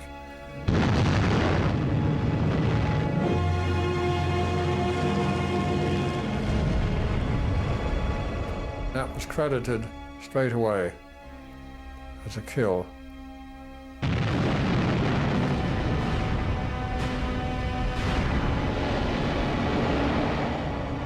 But despite such successes from the air in late 1942, Dönitz was winning the tonnage war. Shortage of VLR Liberators meant the gap was not fully covered, and Allied merchant sinkings had climbed to a record level. The Royal Navy and her allies at sea took the brunt of the battle. Especially towards the end of 42, things were very bad in the Atlantic. The weather was simply unbelievably atrocious regularly. The westbound convoys spread out due to weather. Losses were severe. Losses were greater than replacements. During these horrific storms which we ran into, and the water sometimes was 60 feet above you, and next thing you were looking down 60 feet. But that sort of weather was ideal for us from the point of view that we were free from attack, because no U-boat could stay on the surface in that sort of weather. On the Atlantic swells, which could be 200-300 yards apart, a corvette would ride up and over like a duck. You had every confidence in the corvettes. They were tough boats. But life on board the smaller escort vessels was grim in the extreme. In the mess decks themselves, they were overcrowded, grossly overcrowded, because of the extra equipment that had been put in for being on a war footing. Hammocks were slung side by side and touching each other. You had a constant wash of water, inch or so of water, with all the debris that had fallen into it, swishing backwards and forwards as you rolled and pitched, people being sick. Under conditions like that, of course, you had skin diseases to contend with, you had dobie itch, you had ringworm, you even had lice at times. And quite a number of people in the escorts were lost overboard. Some even reckoned to being washed overboard by one wave and washed back on board by the next one. In early '43, we were attacked by a wolf pack, and for 6 days and 5 nights until we got air cover, we were more or less at action stations continuously. There was very little respite. You slept on the upper deck, you got wet, and of course the guns were going off. The depth charges were being loaded and fired. We'd fire what they call a box pattern of 10 depth charges. 2 would roll off the back of the destroyer or ship. Then 2 of the throwers would go out. Then shortly again, in a slight pause of time, say 2 seconds, another 2 throwers would go out. And then 2 more would drop off the back, making a total of 10 depth charges. For the enemy below, a depth charge attack was the most terrifying experience of all. Everyone is white in the face. Everyone turns very, very pale. Strangely enough, people tend to look up to the ceiling, and it doesn't do a bit of good. But that's where the noise was coming from. You can hear a destroyer approaching. You hear the propeller noise that goes pitcha, pitcha, pitcha, pitcha, pitcha, and then you hear the bomb dropping on the water, and then from then on it's only seconds before it will explode.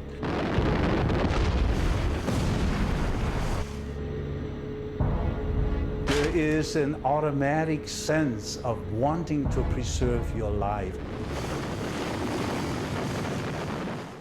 Some people seek a different location in the ship, the control room, for a very simple reason. The main hatches through the control room, they feel they probably have a better chance of surviving by being close to the only escape there might be. Everybody was encouraged to lay down, to consume as little oxygen as possible, because we never knew how long we had to stay down. At one time, we were under attack for 36 hours.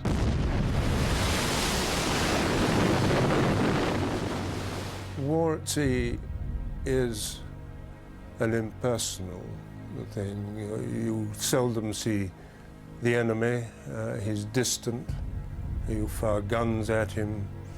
In the U-boat war, you might never even see the U-boat that you sink.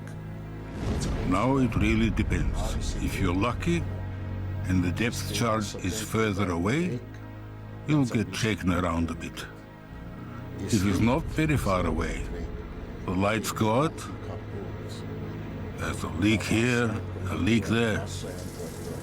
That's the worst part. The attack from when the depth charges go off until the attack is over. If you're lucky, you don't get hit and you come back home. If you're not, you end up on the seabed.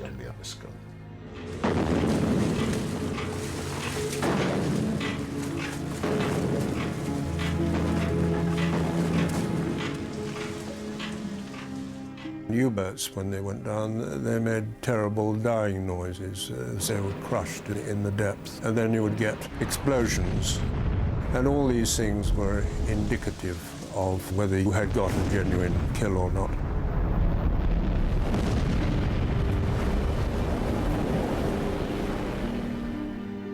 We used to send away seaboats after we thought we'd killed a U-boat to see if we could pick up any evidence. Things like remains coming to the surface. There were certainly stories that U-boats would send up offal and things of this sort to try and convince us that they were human remains.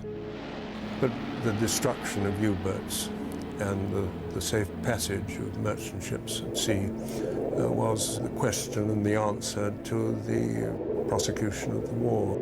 Unless the Navy was successful in defeating the U-boats, then we would go under. That was close to happening. Allied tonnage sunk in 1942 by Dönitz wolfpacks was more than the combined total for the 3 previous years of war. In 1942 into March 1943, it looked as if the Allies were finally going to lose the Battle of the Atlantic, that the convoy system itself was going to break down, and that the seaways between the old world and the new were going to be cut, which would have meant no American expeditionary forces, no invasion of Europe, no defeat of Hitler in Western Europe.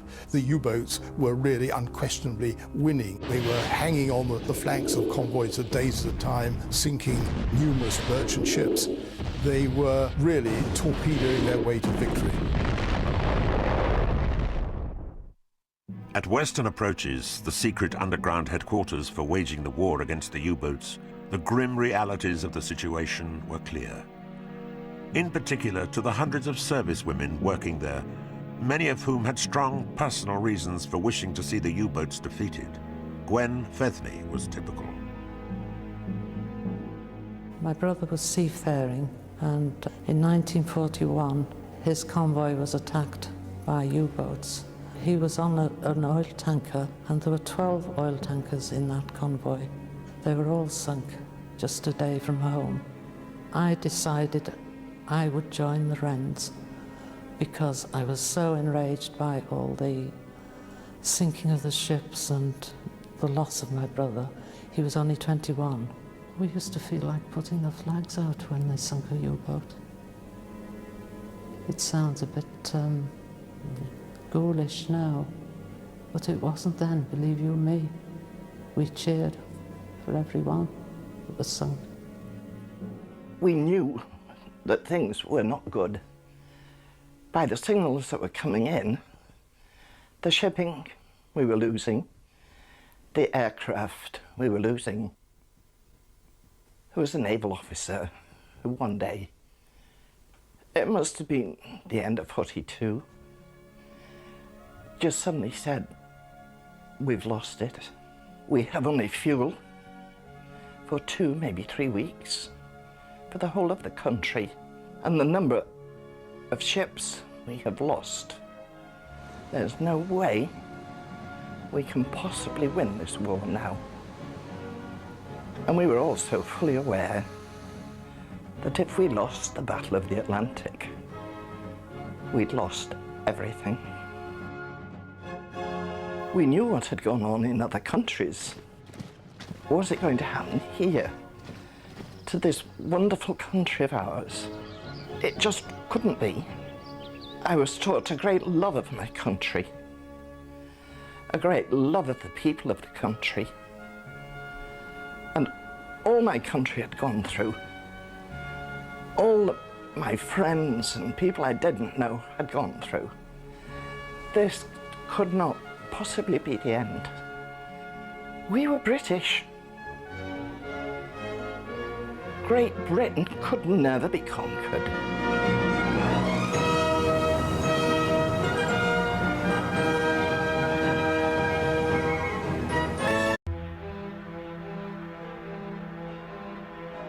London, January 1943. Buried deep in the cellars below Whitehall lay one of the world's most secret hideaways, Prime Minister Winston Churchill's cabinet war rooms.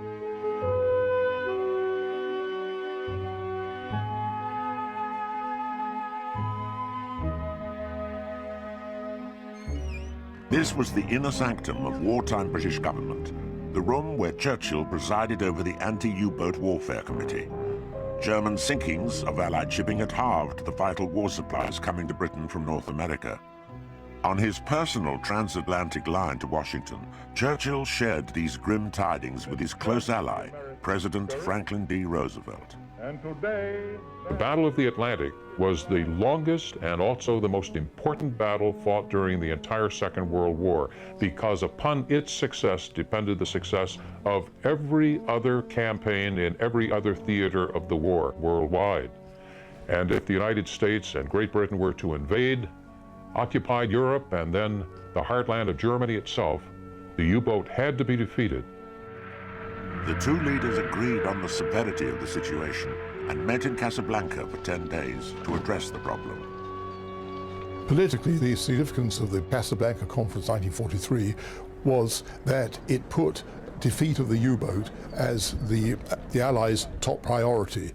And that made sense, because unless the U-boat was defeated, unless the Atlantic was free for the passage of American troops and material, there could be no invasion of Europe, there could be no defeat of Hitler.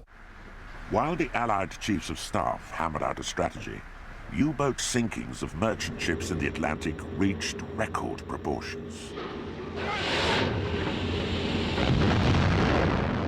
In the first 3 months of 1943, it seemed that Britain's vital supply lines with North America were about to be severed by the German wolf packs. In the first 20 days of March, fighting Allied convoys, the U-boats sank 500,000 tons of Allied shipping. And in the British Admiralty, there was grave concern that they might be staring defeat in the face, because if the convoy system did not work, what could work to replenish the needs of Great Britain? It really began to look at that point as if the convoy system itself would break down, that the Atlantic would be barred to Allied traffic, if you like, the losing of the war. With U-boat production at its highest level ever, Dönitz's commanders were confident of victory. We assumed that in 1942-43 the war could be ended by forcing England to her knees. We participated in some of the largest convoy battles of the war. The spirit in April 43 was rather high because of the successes we had achieved at that time. We felt we would be able to starve out England within the next year or so, and the war would be over and we all could go home. It seemed that the commander-in-chief of U-boats, Admiral Karl Dönitz, through the iron determination of his leadership and the prowess of his men, had victory within his grasp. But the intrinsic nature of the U-boat war was changing in a way Dönitz failed to see. The German effort during World War II reflected a rather romantic view of war, that after all the human dimension is the decisive dimension, that men who are the best trained, with the best inspiration, with the most to fight for, will be those who triumph, rather than those who might have material advantages or numbers on their side. The Battle of the Atlantic was not only a battle between the U-boat crews on one hand and the aircraft crews on the other, and of course the surface ship crews. It was also a battle between the scientists and technologists on each side. The key player in this scientific revolution was radar. A new invention at the beginning of the war, confined to large land-based stations, it was rapidly miniaturized and placed on ships and in aircraft. Many of us in universities were summoned before the war began to take part in the development of radar. The transference of these radar systems, which worked on a comparatively long wavelength of about 16 meters, to operate in aircraft was just beginning. One of my jobs was to help put the 1.5 meter system in the new Hudson aircraft for coastal command to use against U-boats. That metric radar system became the invisible scout for detecting surface U-boats from the air and catching their crews unawares. The planes came out of a complete blanket of clouds and attacked us. They couldn't have seen us. They had to have located us by radar. Our leadership in the operations department didn't want to believe it when we reported it. The reaction from the person responsible for this, Captain Meckel, said, such a small U-boat, it isn't possible that it was located by radar. Despite this initial skepticism, the Germans soon introduced their own countermeasure. They made a very simple receiver known as METOX, or METOX, M-E-T-O-X, and they were able to listen to the pulses from the 1.5 meter radar, and when they heard those, they simply submerged. When we became acquainted with this, the solution was immediately obvious: change the wavelength. So the Germans could not listen to our aircraft approaching them. The possibility had arisen of generating very powerful radio waves on a wavelength of 10 centimeters by the discovery in Birmingham by Randall and Boot of the cavity magnetron.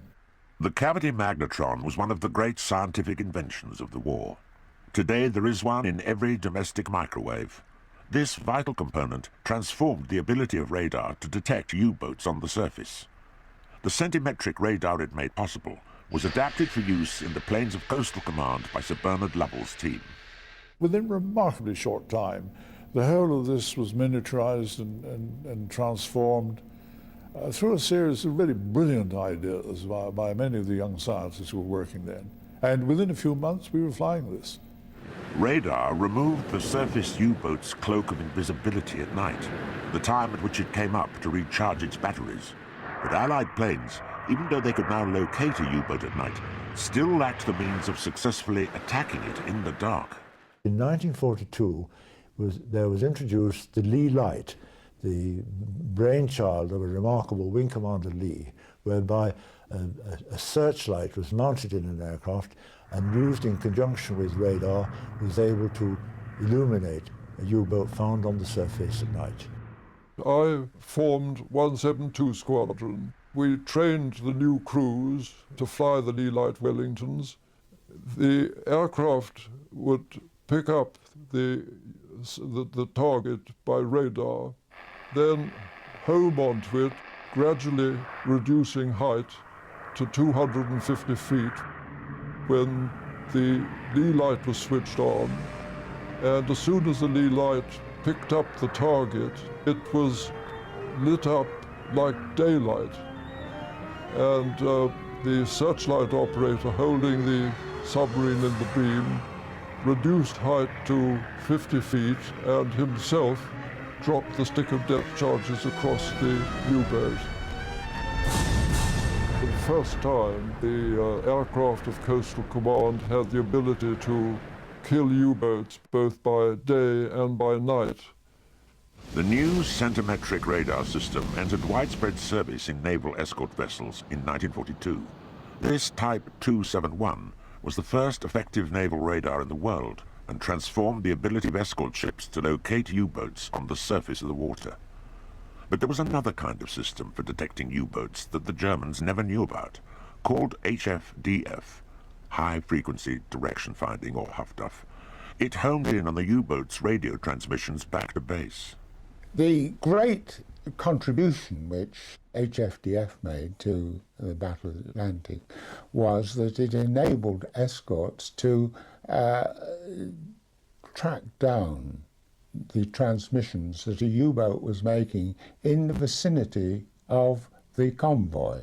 If a U-boat had a message, if it had sighted us, for example, it would surface, make a transmission which started in Morse, B bar, B bar, B bar. Now, we carried receivers which were tuned to that frequency, and the output of the receivers was displayed on a cathode ray tube. So as soon as a U-boat came up, it started to transmit, and that appeared on the cathode ray tube as a direct straight line, and this pointed to a gyro compass ring round the cathode ray tube. So the operator of the HFDF equipment was able to read off the bearing on which the U-boat was transmitting. All we had to do then was to gently cruise down the bearing, and eventually we would come to the submarine. either on the surface, or by then it would probably have submerged and we would pick it up on sonar and attack them with depth charges. The contribution which HFDF made to winning the Battle of the Atlantic was enormous, and it probably has never been really recognised. The contest between Allied and German scientists to invent new devices to confound their enemies had become a key factor in the U-boat war. So had the capacity to build these products. The United States' outstanding ability to manufacture a standard item in huge numbers became critical, especially in this tonnage war, where the enemy's declared aim was to sink Allied merchant ships faster than they could be built. In 1940, America constructed 54 ships. 2 years later, that number had grown to 746. One decisive contribution of America was from her shipyards in mass producing merchant ships, standard merchant ships, which were called Liberty ships, in such quantities, because in the last resort, the Battle of the Atlantic was a war of attrition. Yet another enormous contribution of American shipyards was in the production of naval escorts. Not only the small escorts, but also by the end of 1942 into 1943, the first of the escort carriers, which could carry just a few aircraft and which could accompany a convoy, and that meant that each convoy actually had with it its own air cover, and that was almost entirely American-built ships. The introduction of escort carriers marked a new phase of the U-boat war, providing continuous air protection for the convoys from one side of the Atlantic to the other. The balance of advantage in the Battle of the Atlantic lay with the submarine. Most of the advantages were his. If we could produce air power over the convoy, then that shifted the balance markedly. And one of the things that we did was to introduce the MAC ship, which was the merchant aircraft carrier. And these were standard grain and oil carriers, which a rather rudimentary flight deck was put on, and then 3 or 4 swordfish were embarked on them. And if one could just imagine the North Atlantic in the depths of winter, it must have been quite horrendous flying these string bags, as we affectionately call them, from these aircraft carriers. They had that tremendous deterrent effect that whenever the submarine put his periscope up, scanned the horizon, if he saw the dear old string bag up there, he knew that it was carrying a torpedo, he knew that it had bombs, it had the ability to really spoil his day, and that was enough to make him keep his head down. And the aircraft would have achieved its aim just by flying. Air power had achieved another aim. Increasing numbers of very long-range liberators operating out of Iceland and Newfoundland had at last plugged the mid-Atlantic gap, the so-called Black Pit, where U-boats had traditionally operated with devastating success against convoys. By May 1943, the lines were drawn. A decisive battle was about to take place between a confident U-boat fleet, buoyed up by its great successes in March, and an Allied force with a rapidly growing technological and tactical superiority. In May, in one of the most dramatic turnarounds of the entire Second World War, the experience level of the escort vessel crews and of the aircraft crews, and also this new technology, radar, airborne as well as seaborne, and puffed up, and aircraft such as the VLR Liberator, gave the Allies a technological advantage. In early May 1943, one night our convoy was surrounded by 32 U-boats, a wolf pack, and that night and a few days later, something like 18 ships were sunk, but 5 U-boats were sunk.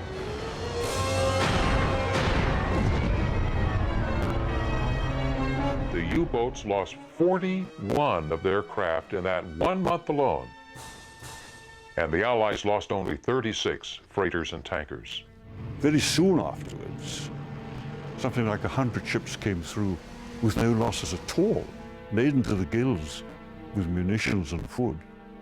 That proved to be the decisive month of the war, and at the end of that month, Admiral Karl Dönitz, Commander-in-Chief of U-boats, called back all of his U-boats in the North Atlantic convoy lanes. We realized that the war at sea had changed drastically, and we had to reconsider all of our options. Dönitz considered those options not just as the chief of the U-boat arm. Early in 1943, Hitler had made him head of the Navy. He had taken up residence in Berlin at the Hotel am Steinplatz and continued to direct the U-boat war, though increasingly at a distance. Withdrawal from the Atlantic was temporary, he assured his commanders, a tactical retreat, not a defeat. Their Type 7C U-boats would be improved, he promised, and there would be more of them. With Hitler's approval, Type 7C production was increased to a record 40 vessels a month. Headquarters was so convinced that one type of submarine, the 7C boat, would successfully complete the war at sea and win the war at sea for Germany. They concentrated on that type and never improved that type to meet the changes that were in the offing. Large numbers of submarines of that type were ordered to be built. When the changes came out of the blue sky, we were not prepared with new designs, with new submarines to meet those changes at sea. Late in the day, Dönitz addressed these changes. This building in Berlin became the headquarters for one of the highest priority projects in wartime Germany. On Dönitz's orders, a whole new generation of technically advanced U-boats were to be designed, machines so sophisticated they would render all the enemy's anti-submarine measures ineffective. The Allies had their big secret too. Bletchley Park, north of London, housed Britain's top secret code-breaking team. Working quietly in this motley collection of huts and outbuildings, they had cracked the new German Naval Enigma code at the end of 1942 after a 9-month blackout period that had followed the addition of a fourth rotor to the German code machine. It was one of the most significant achievements of World War II. For the rest of the war, the codebreakers of Bletchley could read all the secret messages that passed between Dönitz and his U-boats. Despite the suspicions of some U-boat commanders that their signals were being read, their superiors dismissed that possibility. The German cipher and signals authorities were so convinced that the Enigma was unbreakable that however many operational doubts were brought to their attention, they shoved them off and said, there must be some other explanation. You're dreaming, there's some other explanation. And a very big inquiry assured them that it could not be the Enigma, due to this central German conviction that the Enigma is an impregnable machine, can't be broken. It could be broken for a day or two here and there if it's captured, or a few pages of the settings are captured. But continuous reading is out of the question. That's what they said. They start from that point, and everything else follows. In late September 1943, the U-boats returned to the Atlantic in a new and terrible offensive. Dönitz was pinning his hopes on stopgap technology. The fitting to the Type 7C of multiple deck guns to shoot down enemy aircraft, an acoustic torpedo attracted to its target by noise from the ship's propeller. A steel gauntlet was once again being applied to the Allied throat.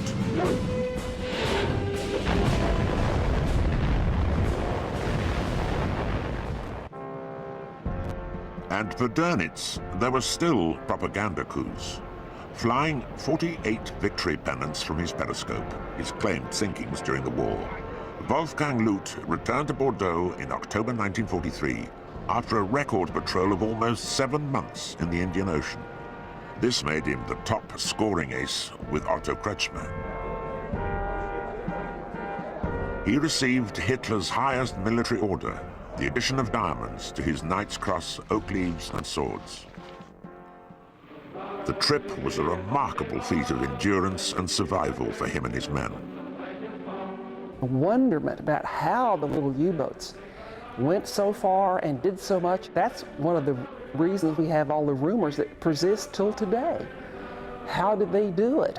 And the way they did that was to get resupplied from these huge U-boat tankers or supply ships called milk cows, as they jokingly call them.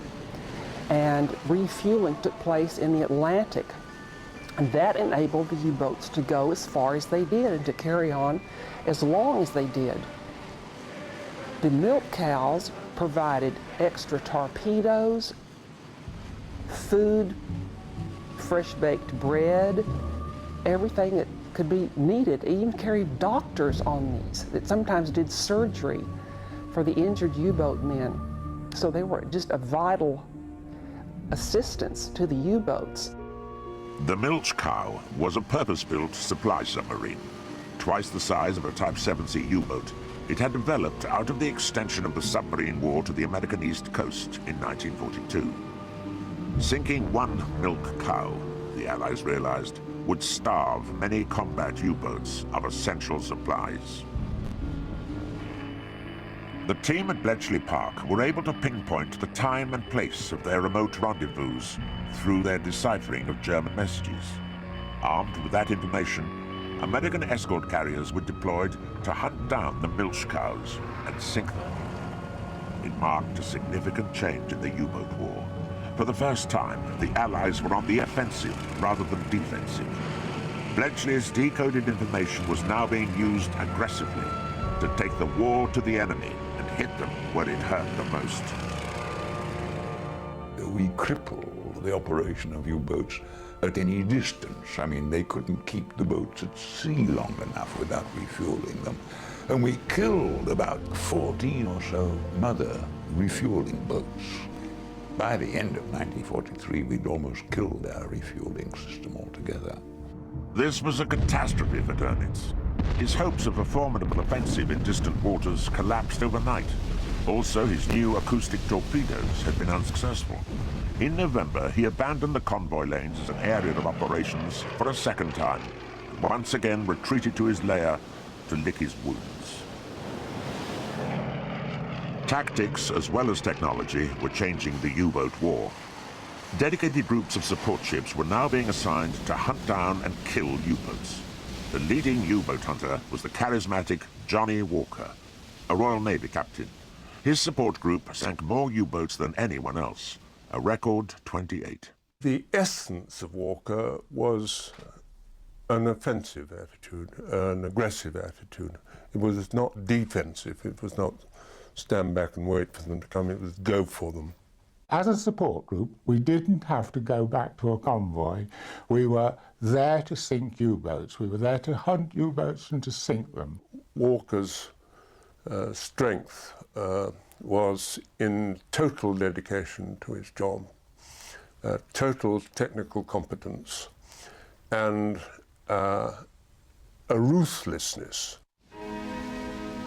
His great innovation was the creeping attack, a deadly tactic against a U-boat seeking to escape detection by diving deep and remaining silent. While one of his sloops held sonar contact with the U-boat and acted as a controlling ship, another quietly crept up on the unsuspecting target, suddenly releasing large numbers of depth charges around it.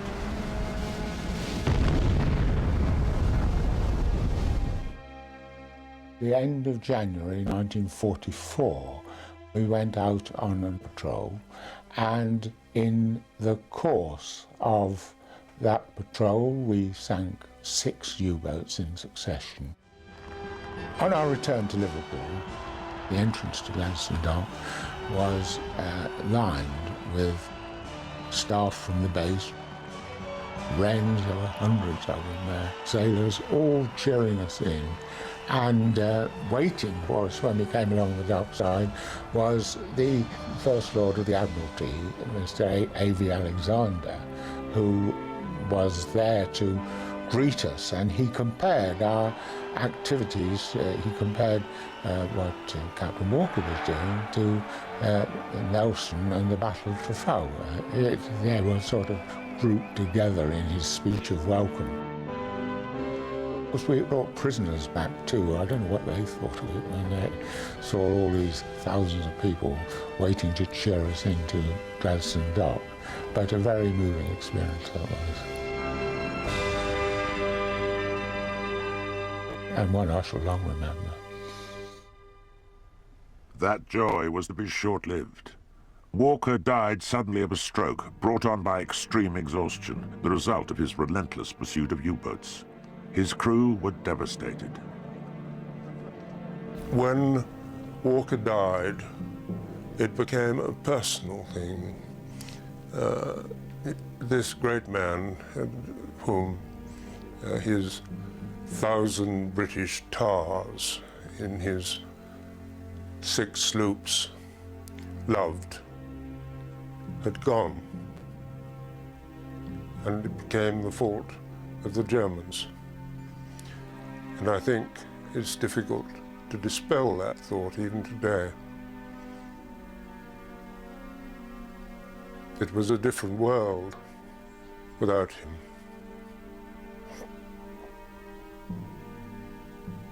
It is all too easy to take a look at war, particularly the conduct of battle at sea, in romantic terms, or to reduce it to statistics, to think in terms of chess pieces moving across an ocean, however violent.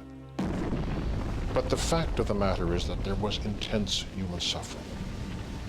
One only has to see pictures or hear reports of men who've been burned from tankers that have been torpedoed in a wild Atlantic Sea, to see survivors dragged alongside coughing out their lungs which have been filled with bunker sea oil, to see survivors in broken lifeboats who can never be picked up as the convoy goes by, and you know that that person will never be found again.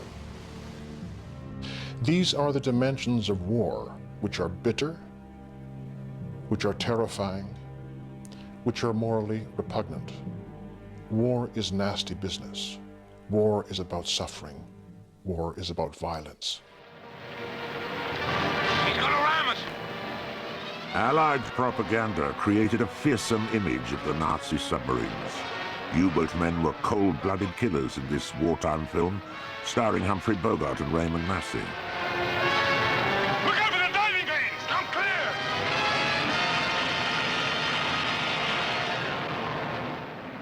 In wartime, you have to paint your enemy in black and white. And for this reason, all the negative images which could be evoked to promote a hatred and a scorn and an anxiety about this weapon were used by Allied propaganda. Where the public perception has been that of brutality, acts of violence, or machine gunning survivors in the water, the documented evidence suggests that with the exception of one case where a military court found that a submariner had actually machine gunned survivors in the water, that the German submariners were impeccably correct in their behavior, both in terms of the laws of the sea, these unwritten understandings of how people behave when they are at sea, as well in terms of international law. The examples are legion of submariners who have stopped to give aid to victims in lifeboats, give them water or some basic supplies, and give them a course for land. Dönitz was aware of this, and he really was very uneasy about it. He understood why his commanders wanted to do these kind of things, but he knew that they were putting the boats at risk. This situation came to a head in September 1942 with the sinking by U-156 of the British liner Laconia in the South Atlantic. On surfacing, the commander of U-156, a man named Hartenstein, discovered that most of the men on board were Italian prisoners of war, and he decided on his own initiative that he would undertake a rescue mission, not just of the Italians, but of everyone who had survived the sinking. And he radioed his intentions to Dönitz in Germany. In the evening, the U-boat which we had seen from time to time overtook us. We learned later that her captain was a man named Hartenstein, who had taken it on himself to organize a rescue, not only of the Italians who were his allies, but of all survivors. The sight of a U-boat alongside us, our arch enemy, was a very menacing proposition. And without meaning to, he put the fear of God into us. A reluctant Dönitz agreed to the action, and he diverted boats to participate in this mission. They also got the cooperation of the Vichy French government to send vessels from their port of Dakar to link up with the U-boats and help bring in the survivors. U-507 was one of two other U-boats sent to help Hartenstein with the rescue.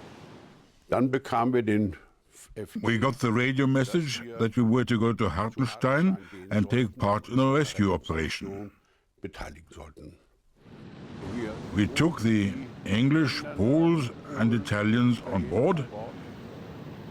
We gave them food and water, and we even let them have a smoke. With about 180 Italians and 250 English men, women and children, we soon got to the limit of what we could hand out. During the rescue mission, an American bomber appeared over one of the U-boats involved and circled and radioed back to base for instructions as to what it should do. It disappeared beyond the horizon for a while and then returned. Its orders were to proceed with an attack on the U-boat, despite the fact that the U-boat's deck was covered with survivors and the boat was towing several lifeboats. The Liberator dropped 2 depth charges. We were blown into the air. It was a wooden lifeboat, and the lifeboat was destroyed along with, I suppose, about half its complement. About 30 men died in that attack.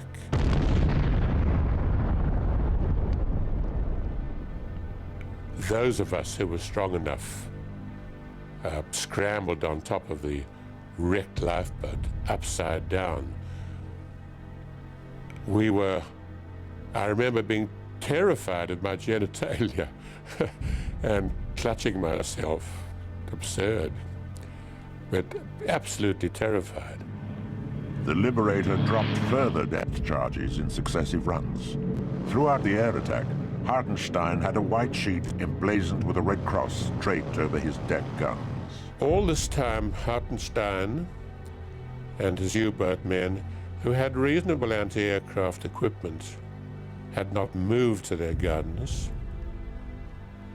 And had they done so, the Liberator was in such a position, so low and so intent on its work, that I think Hartenstein might have blown it out of the sky. The air attack forced the 3 U-boats to reluctantly abandon their rescue mission. The majority of survivors were picked up by the Vichy French boats from Dakar. Tony Lodge, however, spent a horrendous 40 days adrift in an open lifeboat before his rescue. Eckhard Schiraus injured his hand during the Laconia rescue and could not sail with his U-boat on its next mission. He was a lucky man. His boat was sunk with all hands off Trinidad. The 2 other U-boats suffered similar fates. On the next patrol, the U-boats U-156 Hartenstein and U-506 Rodemann were sunk with the loss of all hands. I have nothing but reverence and fondness for the memory of Werner Hartenstein, who was the captain of U-156, who saved my life and saved the lives of many, many others, having done his damnedest to destroy us. Following the Laconia incident, Dönitz issued a notorious edict to his men, forbidding any similar rescues, but Hitler wanted him to go further. It is important to note that while Dönitz opposed any real actions on behalf of survivors by his commanders, he nevertheless actively resisted Hitler on every suggestion by the Fuhrer that survivors should be shot. Dönitz directly opposed Hitler on that issue and said, "No, mein Führer, we cannot do that. It is against the honor of the U-boat service to undertake such actions. You cannot maintain the morale of an elite service if you order them to machine gun helpless people in the water." Dönitz, as head of the Navy, now moved in the upper echelons of the German High Command. Although he remained chief of the U-boats, he was increasingly remote from their daily operations, and the personal contact with his men was fast fading. Dönitz had entrusted the production of his new secret submarine, the Type 21, to Albert Speer, German Minister for Armaments and Munitions. Until they were ready, however, Dönitz's crews had to sail out in their obsolescent machines to face the Allied onslaught. We faced the enemy in 1944 the same way as we faced it in 1940. But because of the spirit in which we were trained, because of the strength of the German upbringing within us, we were ready to commit harakiri, just like the Japanese committed kamikaze suicide. We did exactly the same thing, only in a slightly different way. And all of our crews were ready to commit suicide for the Führer and for the fatherland. Yes, we did. We tried to commit suicide. We went out again and again in our attempt to commit suicide, because it was nothing else during the last couple of years of the war. There was no sense in going out to win the war. It was lost. But we couldn't tell our men. We could not even suggest it to ourselves. And we had to go on. And we followed what we were trained to do, to commit suicide. Most of us succeeded. Fortunately, I did not succeed. And I brought my men home. And I'm proud. Dönitz said to his U-boat men, by continuing the fight, you are tying down Allied resources that could otherwise be used against Germany. And in effect, he's saying, you are buying time. You are, in effect, being almost sacrificed until we have the kind of U-boats available that we can carry on the fight in a new campaign with renewed vigor and strength through a brand new type of submarine, which will defeat the new Allied countermeasures. But that new submarine was not ready, and in the first 3 months of 1944, Dönitz lost 33 boats. The one device that might have stemmed the losses, the schnorkel, was slow in being fitted to the Type 7s. This was a breathing tube that allowed the U-boat to take in air and charge its batteries without surfacing. In 1944, Allied air cover of the oceans became so intense that a U-boat's chance of survival without this device was extremely poor. Anglo-American mastery over the U-boat was defining the course of World War II. It made it possible to safely transport by sea to Britain an American expeditionary force of 300,000 men and the millions of tons of war materials needed for the Allied landings in France. It meant in the months before D-Day in June 1944, the Allies were able to run 100 ship convoys to Britain without loss. But Dönitz still planned to redress that balance. Slipping quietly into the water in Hamburg a few days before D-Day on its first sea trials was Dönitz's long-awaited wonder weapon, the Type 21 Unterseeboot. Type 21 was the first real submarine in the history of naval warfare. It was no longer forced to surface to charge batteries, but it could stay for extended periods underwater. So a new era in the U-boat warfare started. It was the era of total underwater war. Before, their submarines had been basically surface ships that would occasionally submerge. They built a submarine that was intended to remain submerged all the time. The main advantages of the Type 21 over the existing U-boat Types 7 and Type 9 were first the extended range underwater, the increased underwater speed, the increased diving depth for these U-boats, and of course the greater firepower, because they had 6 bow tubes and were capable of firing a total number of 18 torpedoes within less than 20 minutes. It had a snorkel built into it, but it was built in telescopic like a periscope, went straight up and down. And this Type 21 submarine was bigger, much, much faster. It could go up to about 16 or 17 knots submerged, and it could run on batteries for several hours at 16 knots, which is an amazing development. But the fundamental thing was it could remain submerged and could make high-speed submerged. The Allied fear that the new boat would render all their anti-submarine measures ineffective prompted massive aerial bombing raids of the Type 21 construction yards in Hamburg, Bremen and Danzig, where final assembly of the U-boats took place. Despite the havoc this caused, by the beginning of 1945, 90 boats had been completed, and Dönitz was planning a return to the Atlantic in a new March offensive. Meanwhile, his men still went to war in the obsolete Type 7s and 9s. In the final 6 months of 1944, Dönitz lost 112 U-boats at sea. Life expectancy for U-boat men on patrol had sunk to 2 months, and still they went out. It is difficult to understand today that we did what we did. And yet we did it without questioning, without asking. We did it because we were trained to do it. We were brought up in a rigid society that knew nothing else but to obey an order, whether the order was right or wrong. The losses at sea were quite obvious, especially when you were out on a mission. You could hear of their last message. It was a standing order to send a message, if you could, of your own demise. And when we came back to port, we found that our pens were deserted.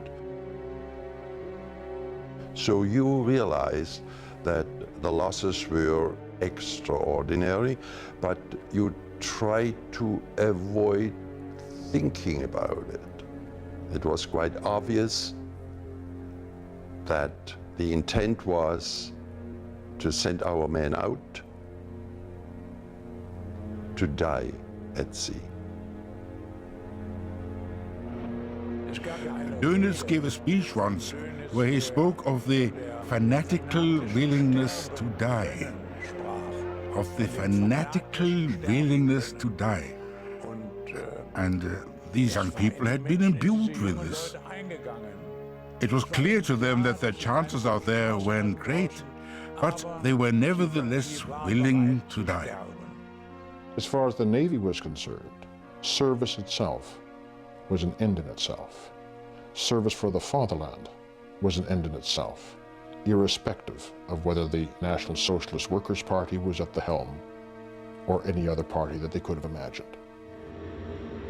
Political ideology, it would seem, played a minor role in life aboard a U-boat. There were individuals on board a particular U-boat who might be known to be an enthusiastic Nazi, and typically people would know what to talk about around him or what to avoid. That you really didn't have this kind of politicization of a U-boat crewman that some people seem to think did occur. The fact that they were such efficient fighters, the fact that they put up with the losses they did, make them appear to be fanatical. And yet all of my experiences, both with individuals and with primary source documentation, does not support that contention at all.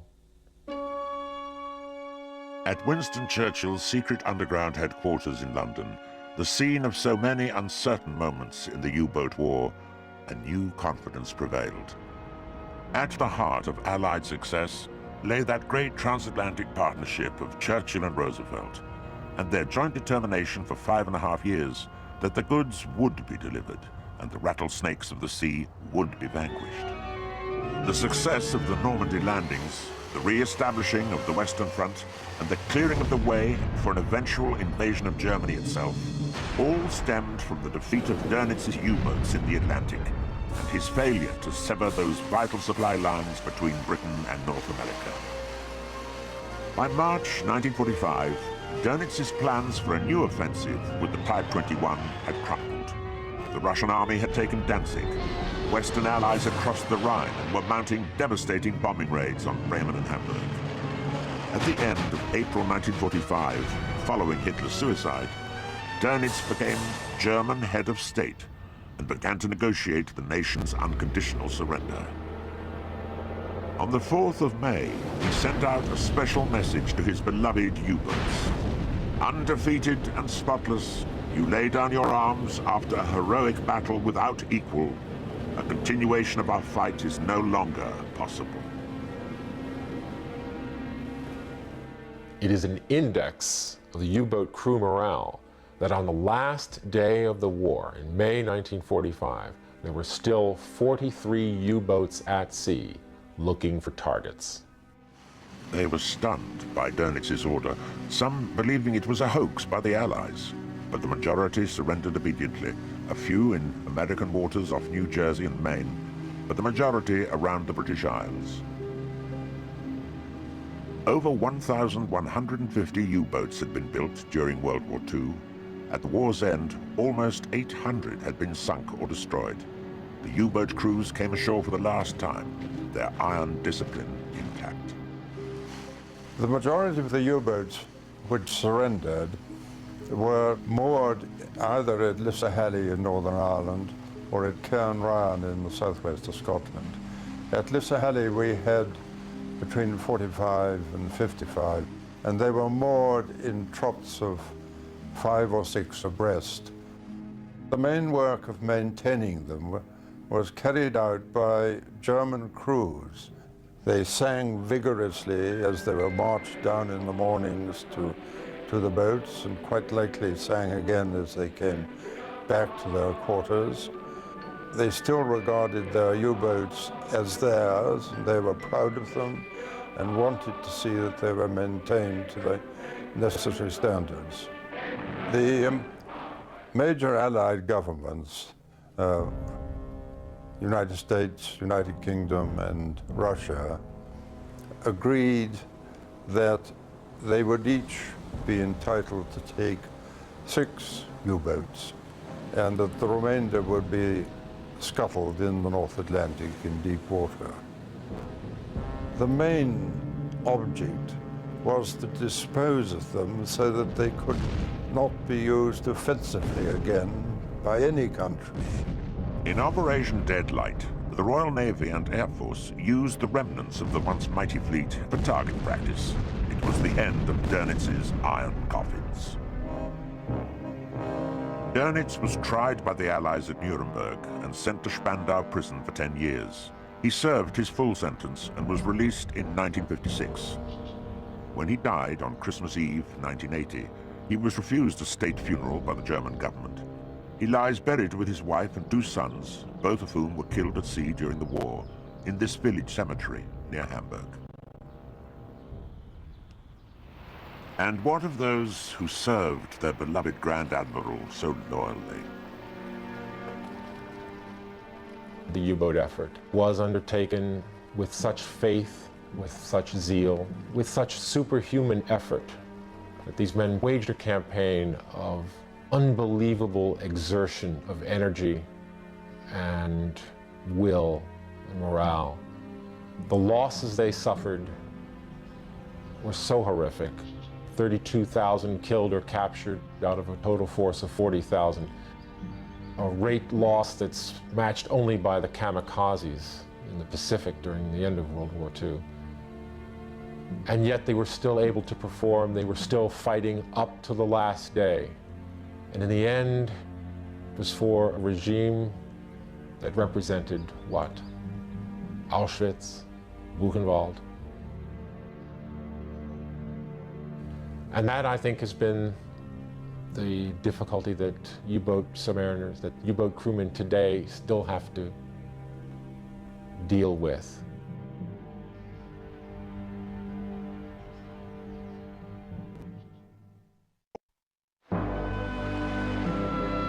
The last of the iron coffins completes a long sea journey. Its final resting place, ironically, is Liverpool, the city that masterminded the U-boat's defeat, where it is to go on public display. It comes not as a trophy of war, but as a reminder to future generations of the fearsome threat the U-boats posed. Above all, it is a lasting testimony to the courage, fortitude, and sacrifice of the thousands of individuals on the Allied side, whose united efforts eventually ensured the U-boats' decisive and very necessary defeat.